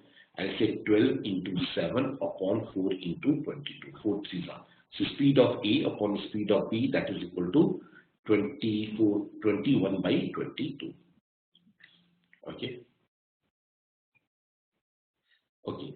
So here speed of A to the speed of B, they are in the ratio 21 is to 22. Yes or no? 21 is upon 22. So by how much faster A should run? So answer is nothing, speed. That will be equal to 1 by 22. And what is 1 by 22? Anyone? What is 1 by 22? What is the value of 1 by 22? Please tell me. Okay. Here it is, the question is talking about is how much faster than A does B have to be run. So B have to be run. So B is, speed of A is 21, then in that case speed of B is 22. So the approximate answer in that case is nothing. B have to be run faster than A. So 1 by 21. 1 by 21 is equal to 4.76%. So the answer is option number D. Is that clear? Not 1 by 22, but the answer is, because in the question they have asked about B. How much faster B is than A. So can I move to the next question? Question number 2 and 3. It's a set of 2 questions. Very, very interesting. It says Ram and Shyam run a race between points A and B 5 km apart. So Ram and Shyam runs a race between A and B 5 km apart. So the distance between A and B is equal to nothing but that is 5 km. We can say. Let me draw the diagram. This is A and this is B, and the distance between these two is 5 km. Ram starts at 9 am from A. So Ram is starting from A at 9 am. Okay? At a speed of 5 km per hour. So speed of Ram is nothing but that is 5 km per hour. And reaches B and returns to A at the same speed. Okay. Shyam starts at 9:45. So Shyam is starting at 9:45 am with a speed of 10 km per hour. Reaches B and come back to A at the same speed. Okay, so both the person started at A, reaches to point B, and they come back here. At what time Ram and Shyam first meet each other?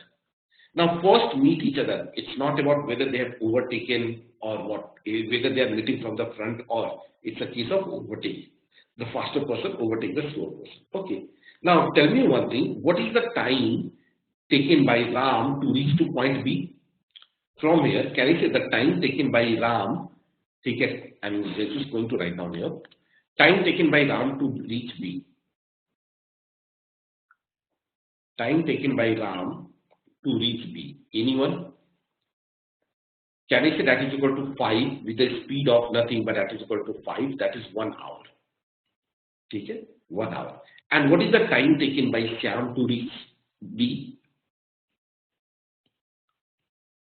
Time taken by Shyam to reach B, please tell me. reach B, that is equal to 5 by 10, which is equal to 30 minutes. All right. So the question here it is asking about like the second question is at what time does Shyam overtake Ram? Okay, that's the second question. And the first question is at what time do Ram and Shyam first meet each other? Okay. Now can I say whenever they meet for the first time? Whenever they meet for the first time. Okay. Now Shyam starts at 9:45. So from 9:45 and Shyam is taking 30 minutes. So can you say Shyam will reach to point B at what time? Shyam will reach to point B. Okay. At what time? That is 10:15. Yes or no? You all agree with me?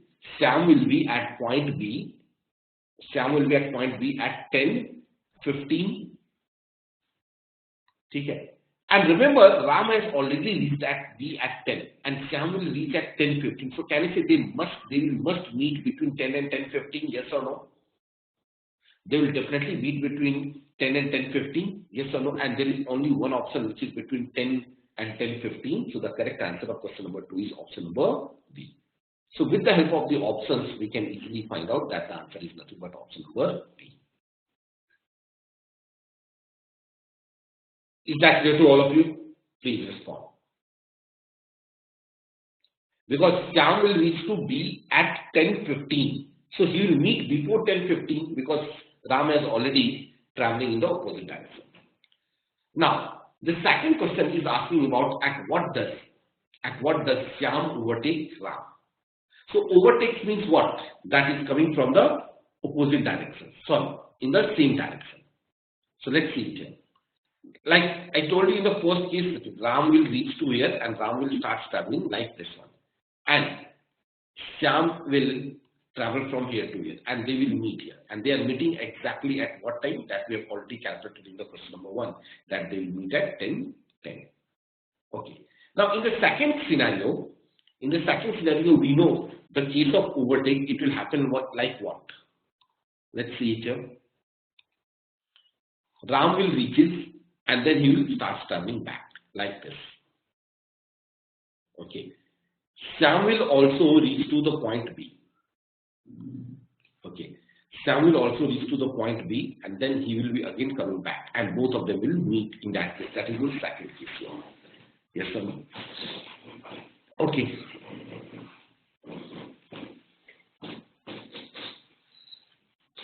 So, my question here is, in this case,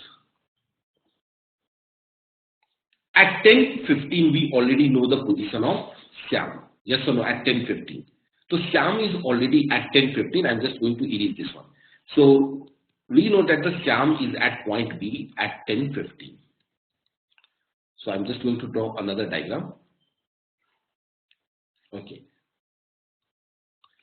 Shyam is here at 10:15 and he will start traveling in this direction. Ram will be also somewhere here. He is traveling in this direction at 10:15. So can I say at 10:15 what is the gap between these two persons? Please tell me. At 10:15 what is the gap between these two persons? In 15 minutes what is the total distance traveled by the Ram? Because Ram is taking 1 hour to travel 5 kilometers. Yes or no? Ram is taking 1 hour to travel 5 kilometers. So in 15 minutes, he will travel 1/4. So can I say that gap between these two is nothing but that is basically 1.5 kilometers or less. Sorry, 1.25 kilometers. Is that clear to all of you? 1.25 kilometers. Any doubts to anyone?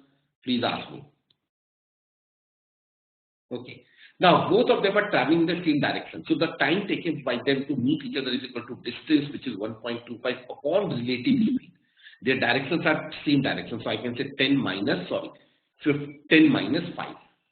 1.25 by 5. What is 1.25 by 5? What is 1.25 by 5? 10 minus 5. Tell me, all of you.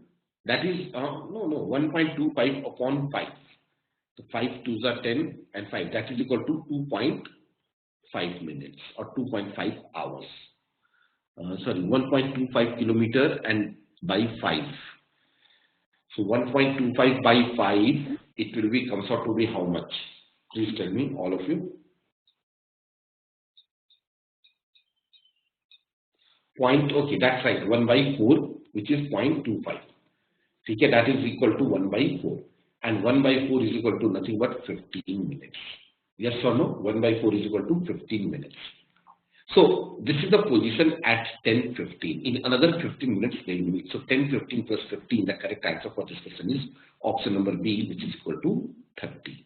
So that I can say the answer is nothing but that is equal to 10:30.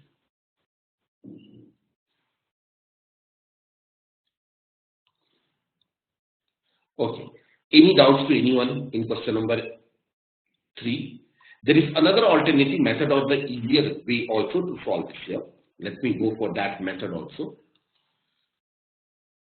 Can I say whenever they meet, since it is a case of overtake, so whenever they meet, the total distance traveled by them will be always same, yes or no? Whenever they meet, overtake, the total distance traveled will be always equal to the same. As I have drawn the figure, and you must have saw that like one of the persons will travel like this one, another person will travel like this one. So distance is constant. So if the distance is constant, then speed and time are inversely proportional to each other. Okay. So speed of Ram to speed of Shyam, okay, that is in the ratio nothing but that is equal to speed of Ram is 5 upon speed of Shyam is equal to 10. That is 1 by 2. So this implies the time taken by Ram to the time taken by Shyam, they are in the ratio nothing but that is equal to 2:1. The gap between the ratio is 1. But initially gap is of 45 minutes because Shyam started 45 minutes late. Ram started at 9 a.m. Shyam started. So we need a gap of 45. So multiply these ratios by 45. 2 into 45 and 1 into 45. So 2 into 45 is 90 and 1 into 45 is 45. Which means Shyam is taking 45 minutes and Ram is taking 90 minutes. So Ram started at 9 o'clock, 9 a.m. plus 90. That is 10:30, and Shyam started at 9:45, so 9:45 plus 45, that is also 10:30. So the answer is option number B. Is that clear? I've simply used the funda of ratio and proportion. Any doubt to anyone? Please tell me. Gagan, Priyanka, Puneet, Sandeep. No. Can I move to the next part if this is clear? Okay. Question number 4. What is the answer for question number 4? It says Arun, Varun and Kiranmala start from the same place and travel in the same direction at a speed of 30, 40 and 60. So I'll say Arun, Varun and Kiranmala. Arun starts with a speed of 30, Varun starts with a speed of 40 and Kiranmala starts with a speed of 60. Okay? And Varun starts 2 hours after Arun. Okay, Varun starts 2 hours after Arun. So if Arun is taking time t, Varun will take a time t minus 2 because all the 3 persons, it says if Varun and Kiranmala overtake Arun at the same instant. So it's a case of overtake. So whenever it is a case of overtake, it means the time is, the distance traveled will be same. So when A is taking t hours, B will take t minus 2 hours. So the question is, what is the time taken by Kiranmala to cover the distance? So there are 2 different ways. Method 1. Okay. Ratio speed of Arun to speed of Varun, it is equal to 3 by 4. So the time taken by Arun to the time taken by Varun, that is equal to the ratio 4:3. Okay. But in the ratio, there is a gap of 1, but actual gap between A and B, the time taken off by them is equal to 2. So multiply it by 2. So that is 8 by 6. So which means A is taking 8 hours and B is taking 6 hours. Is that clear to all of you? A is taking 8 hours, B is taking 6 hours. And you can see 30 into 8 to 40, 40 into 6 to 40. Now the speed of Kiranmala is double than A. If the speed of the Kiranmala is double than A, the time taken by Kiranmala will be the half of A. So if Arun is taking 8 hours, Kiranmala will take 4 hours. Okay? So Arun is taking 8 hours, Kiranmala is taking 4 hours. So Kiranmala should start after how much time? That is 8 minus 4, which is equal to 4. So the correct answer of question number 4 is option number C. Is that clear to all of you? Please tell me. Okay. The other alternative method, method 2. Okay. Method 2. If you observe carefully, the distance is constant. So here A, B and K, take this 30, 40, 60. Okay. They are forming a series of harmonic progression. You can easily cross check. The harmonic mean of 30 and 60. Okay, that is 2 into 30 into 60 upon 30 plus 60. If you simplify this, that will become out to be 40. So the harmonic mean of 30 and 60 is 40. So these three are in HP. So if these three are in HP, the time must be in AP. Yes or no? The time must be in AP. If they are in AP. So if A is taking T hours, B is taking T minus 2 hours, there is a gap of 2. So the Kiranmala will take T minus 4 hours. Okay, the Kiranmala will take T minus 4 hours. Okay, so if the Kiranmala is taking T minus 4 hours, so basically Kiranmala is starting 4 hours after Arjun. So the correct answer is option number C. Any doubts to anyone now in this question? Please tell me. No. Then and okay. Let's move to question number 5 and 6. A set of 2 questions, a very, very interesting question also.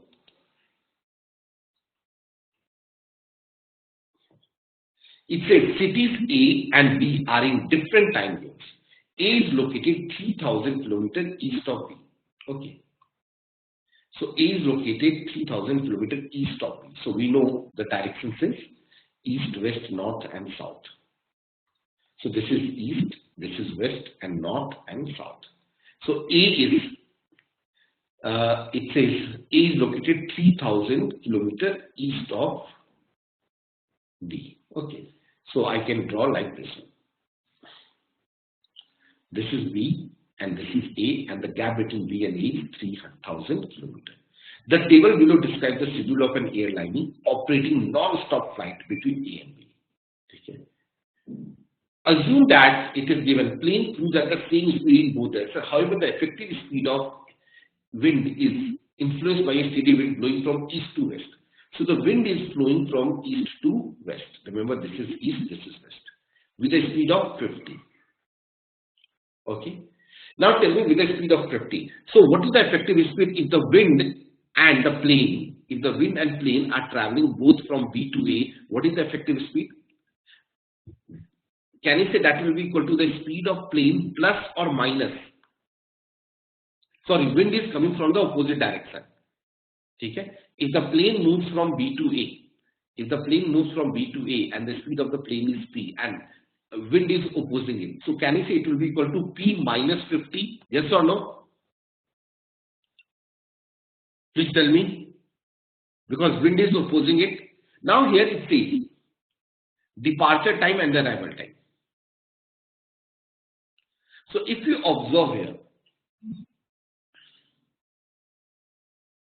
okay, if you observe here, city B and city A, departure from city B is what? 8 AM and arrival here at 8:03 PM, and then starts from departure 4 PM. So B 8 AM and coming back at 8 PM arrival starts at 8 PM in the morning and it came back to 8 PM in the evening in the local time zone. Okay. So can I say B has taken a total of 12 hours? But at point A, you can see arrival is at 3 PM and it starts at 4 PM. So at point A, they stop for 1 hour. So what is the time taken by B to travel the entire distance? Can you say 11 hours? Please tell me yes or no. Yes or no? You all agree with me? 11 hours? Priyanka, Sandeep. From B to B, you can say it starts at 8 AM and 8 AM to 8 PM, 12 hours. But at city 8 reaches to 3 PM and from city it starts at 4 PM. So the plane has stopped for 1 hour in this entire 12-hour duration. So the flight has traveled only for 11 hours. Now, while traveling from B to A, the speed will be equal to nothing but speed of plane minus 50. While traveling from A to B, okay, the speed of the plane is from P plus 50. Yes or no? Because both of them are traveling in the same direction. So time is equal to distance upon speed. Distance from B to A, that is equal to 3000 upon speed, that is P minus 50 plus 3000 upon coming back, the speed is P plus 50 and the total time taken by them is equal to nothing but that is 11. Is that clear to all of you? Simplify this. It's not a very quadratic equations like that. It can be solved very easily. So 3000 upon P minus 50 plus 3000 upon P plus 50, that will be equal, give me nothing but the value of B. It will be approximately equal to, or exactly it will be equal to, if you simplify this, it will be comes out to be 550 kilometer per hour. So the speed of the plane is 550, and you can also guess what? Okay, the sum of these two numbers is 11, so that might be possible. 5 plus 6 is 11. So you can start making the case like this one. Okay, or you can simply solve this equation also. So P is here. So what is the time difference between A and B? That we need to identify, the time difference between A to B. So now tell me, the time taken to travel from B to A. What is the time taken to travel from B to A? That is 3000 upon 550 minus 50. That is equal to how much? 6 hours. The time taken to travel from B to A is 6 hours. So at B, it had started at 8 a.m. So 8 a.m. plus 6, 8 plus 6 is 14. So that is 2 p.m. So it should reach to A at 2 p.m. But in the A, the time is 3 p.m. So can you say there is a time gap of 1 hour? To travel from B to A, the time is needed is 3000 upon 500 minus 550 minus 50 is 6 hours. So it starts at 8 a.m. So according to the local time of B, it should reach 8 plus 6, 14, which means exactly at 2 p.m. So in B, the time is happening 2 p.m. but in A, the time is 3 p.m. So there is a gap of 1 hour. So the correct answer for this question is option number C, which is 1 hour. Any doubts to anyone in this question? Please tell me now. Okay. And then the answer for question number 6. Question number 6. What is the plane cruising speed? That we have already calculated. That is option number A, 550. Yes, it's a tricky question. But I hope that now it is clear. Any doubts to anyone in this question number 5 and 6? Now, let's move to the question number 7.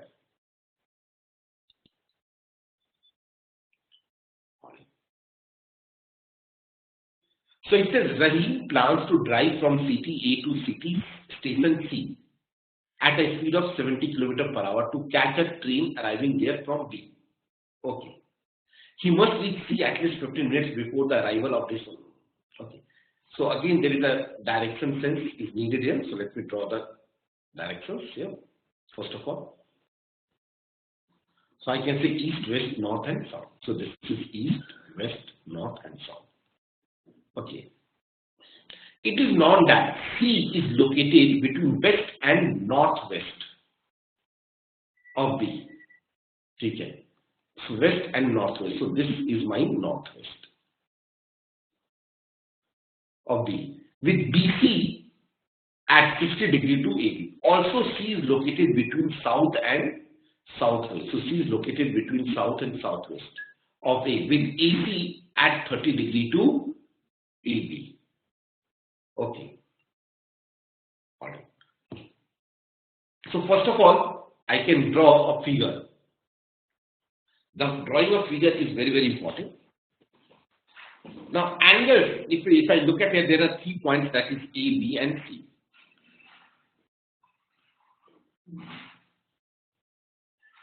Like this one, if I say. So Rahim plans to here. Okay. It is known that C is located between west and northwest. Okay, between west and northwest here. This is C or B. Okay. With BC at 60 degree to AB. ABC. So this angle is nothing but that is 60 degree. It says with BC at 60 degree to AB. So BC is making 60 degree to AB. And also C is located between south and southwest of A with AC at 30 degree to AB. So AC is making an angle of 30 degree to AB. So this angle is equal to 30 degree. So angle C must be equal to 90 degree. Any doubts to anyone till this step? Please tell me. So we know the figure is nothing but it's a right angle triangle. Now further it says Rahim plans to drive from city A to station C at a speed of 70 km per hour to catch a train.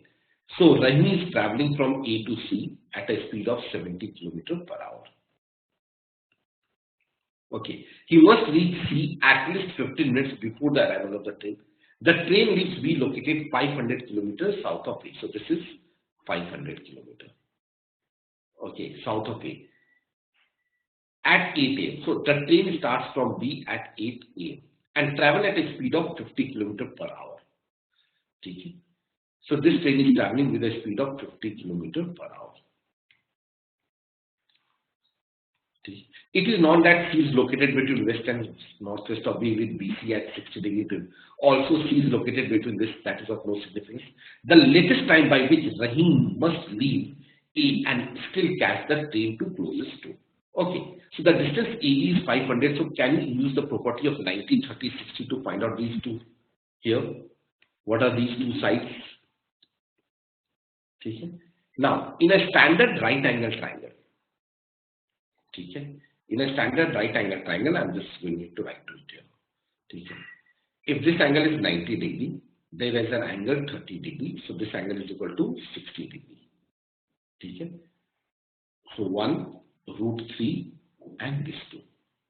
So this is the ratio of the sides. In any 30, 60, 90 degree, here the sides are always in the ratio 1 is to root 3 is to 2. That is 1 square plus root 3 square. That is equal to 4 and the square root of 2 is 2. That will be the side of the ratio. Okay. So opposite to 90 it is 500. Okay, so opposite to 30 it will be the half of 2. So opposite to 30, the length BC it is equal to nothing but that is 250. And the length AC will be equal to 250 root 3. Is that clear to all of you now? Please tell me yes or no. Priyanka, Puneet, Sandeep, Gagan.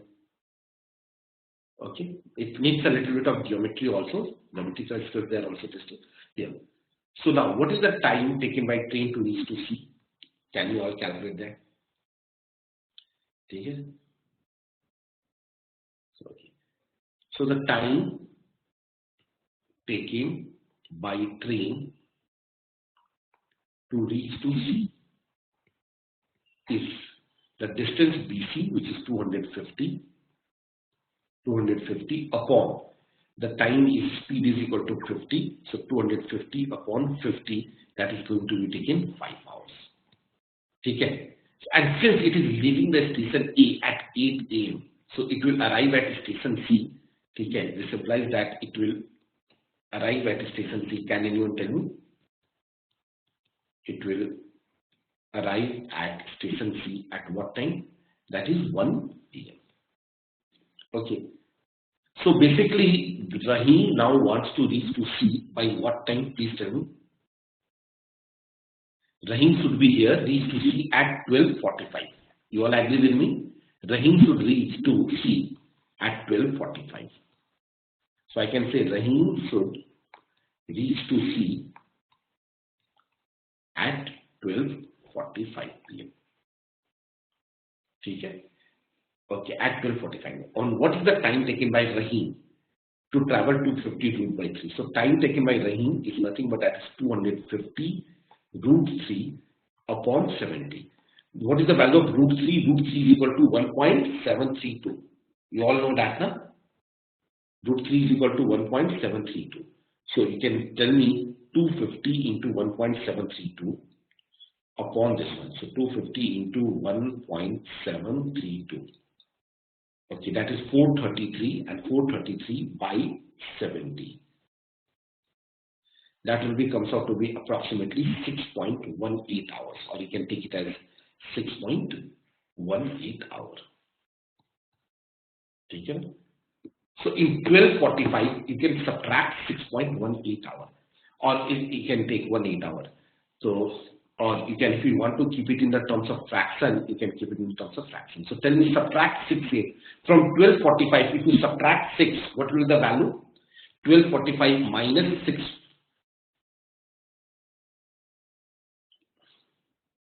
12:45 means to subtract 6, that will be 6:45.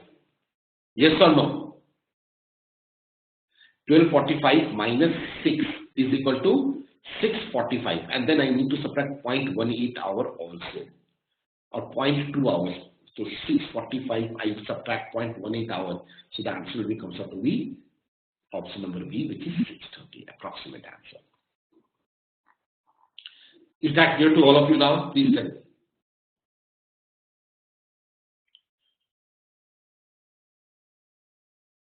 0.18 hour, or I can say 0.2 hours. So 0.2 hours is 0.25 hours is equal to approximately 15 minutes. No? So it has to be slightly, it has to be, the thing must, Rahim must leave just a little after 6:30. 6:30 to 6:45 will be approximately 15 minutes, which is approximately 0.25. And from 6:45 to 12:45 will be 6. So the answer is B. So this is also a difficult question. So any doubts to anyone now? And you must have observed in today's sessions that, as well as in the last couple of sessions, that a lot of questions of PhD, it has been mixed with the geometry also.